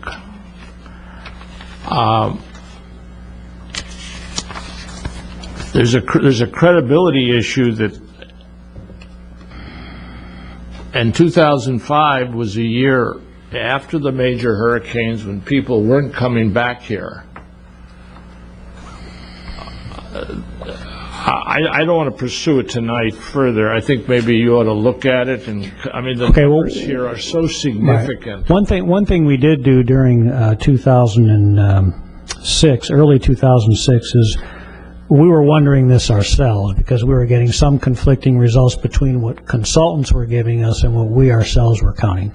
So we actually tested with a human being the counts that were coming back with our new computerized tablets, and they matched up within 1%. So we were very comfortable with them. It could be that we have been overcounting somewhat in the past, but we did look link by link. As I mentioned, over half of them were increased, just under half were decreased, and we can go back and test perhaps some of the critical links like State Road 60 and US 1 and recount them. We'd be willing to do that, but it's already 2007 and we're about to begin our new count cycle again, so we will be doing those anyway. Well, I'm just struggling for an explanation why half go up and then half come down as much as 30%. Sure. It's a little bit like throwing darts after you've drank a lot of beer in a bar. Sometimes you hit the target, and sometimes you miss the target. Take a look at it, Sure. Chris. And we can do that. We can look at some critical links as they come up in the cycle and compare them. And I'm fairly certain that these are good numbers, though. I think if you look at it, George, you might find that the ones that went down were the major highways where, as Chris said, trucks with multiple axles used on a more frequent basis. If you can see a pattern, Bob, when you look at these, I'd like to look at it. I invite you to try to do that. Yeah. I mean, his point about multiple intersection, they started going around it on the back road. Yeah, they started using the other alternative. Let me just say, there are a few things, in 2005, we probably had a lot more construction workers here, and they were probably traveling more in the peak hour than, say, second home and visitor types. Also, sometimes travel patterns change when new facilities open, like Stan was just saying, the Oslo Publix and Shopping Center complex. So when you have to really think about what the conditions were at one point in time and another, and there could be a lot of reasons for Why don't we look, why don't you distribute it, and maybe that people see patterns that I didn't see. It was for our new mass transportation system. Any other commissioner matters? No.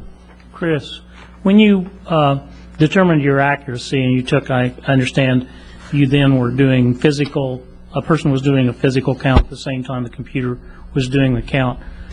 Were there statistical methods used for determining that accuracy? No, what we did is in a given section of roadway, and it was on State Road 60, we set out a hose counter, a new computer tablet counter, and a human being. And the human being and the computer tablet counter were almost identical. The hose counter was increased by about 10-15%. And we did this over about a 2 or 3 hour period so that we could compare each device with the human being. We assumed the human being was very accurate. That's what tipped us off as far as the hose counting, overcounting axles. And what Bob said with the trucks and the construction, a lot of these multi-axle dump trucks, which are all over our roads in 2005, they're so closely spaced that they can be double counted, and we think that that's what happened. You know, they were all over our roads in 2006 also. But Bob, on the, as I understand, the traffic counts are all being loaded at one time. And is it intended that the certificate of occupancy also be loaded at one time, at the same time? Yes. So there'll be a consistency there. Yeah, as soon as we can. I think I've mentioned many times, we've got a pretty sophisticated system, and our consultant still has to work on the mechanism, the CO Post or GM Update, that actually does take the CO'd projects and takes all the trips from them and actually takes them out of vesting. And then they are reflected really by the counts that Chris does. So it should be a coordination with the counts, or else you're going to be lagging. Right, we're going to be lagging for a while, so we'll be conservative and actually have more vested traffic out there than there really is, because it's going to take us a while for the consultant to modify this. A couple other things, Bob. Go ahead. At the minutes from the last meeting, Bob, you talked about, on the issue of water, that there's an evaluation appraisal report that'll be completed by December 2008. Can you give us a brief piece of paper, half a page, that identifies the scope of work that's going to be covered and when the initial drafts will reach us or the commission? And the reason I'm raising it is apparently there's a major issue here of water. A major water problem is developing, and the impression I was left with is this report's going to deal with that issue. I'm looking for confirmation of that in writing, if we could. Yeah, and I think starting in March, you're going to see more pieces of paper than you wish you ever saw on the EAR. We're going to be coming to you probably every meeting on evaluation and appraisal report. And we're actually have been going to committees. My staff went to Utility Advisory Committee last week. I think we're going to Economic Development Council next week. And P&Z looks at all of the evaluation and appraisal report elements. Some of the individual committees look at just some of them, but they all come through you. Now, with respect to the public water supply plan component, in the EAR, even though we haven't had to do this before, state law now requires us to do a separate public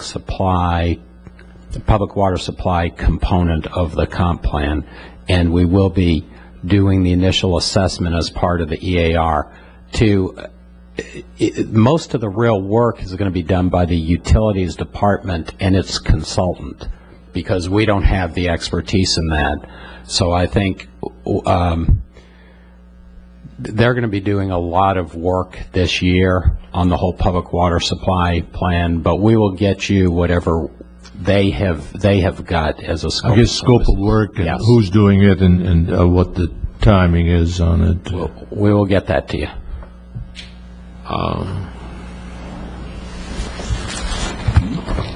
That's all. Any other items? I have a couple. We have two new members tonight, and Donna's already introduced them. I just want to say welcome aboard. But we also have two members that are have left this commission, and they worked really, really hard, and that's Scott Chisholm and George Gross. And I personally wanted to say thank you very much. Yeah, George was on here a long time. Last time with the Al-Cahoe thing, I had brought up that possibly we could come to define cease a little bit better. Is that a possibility?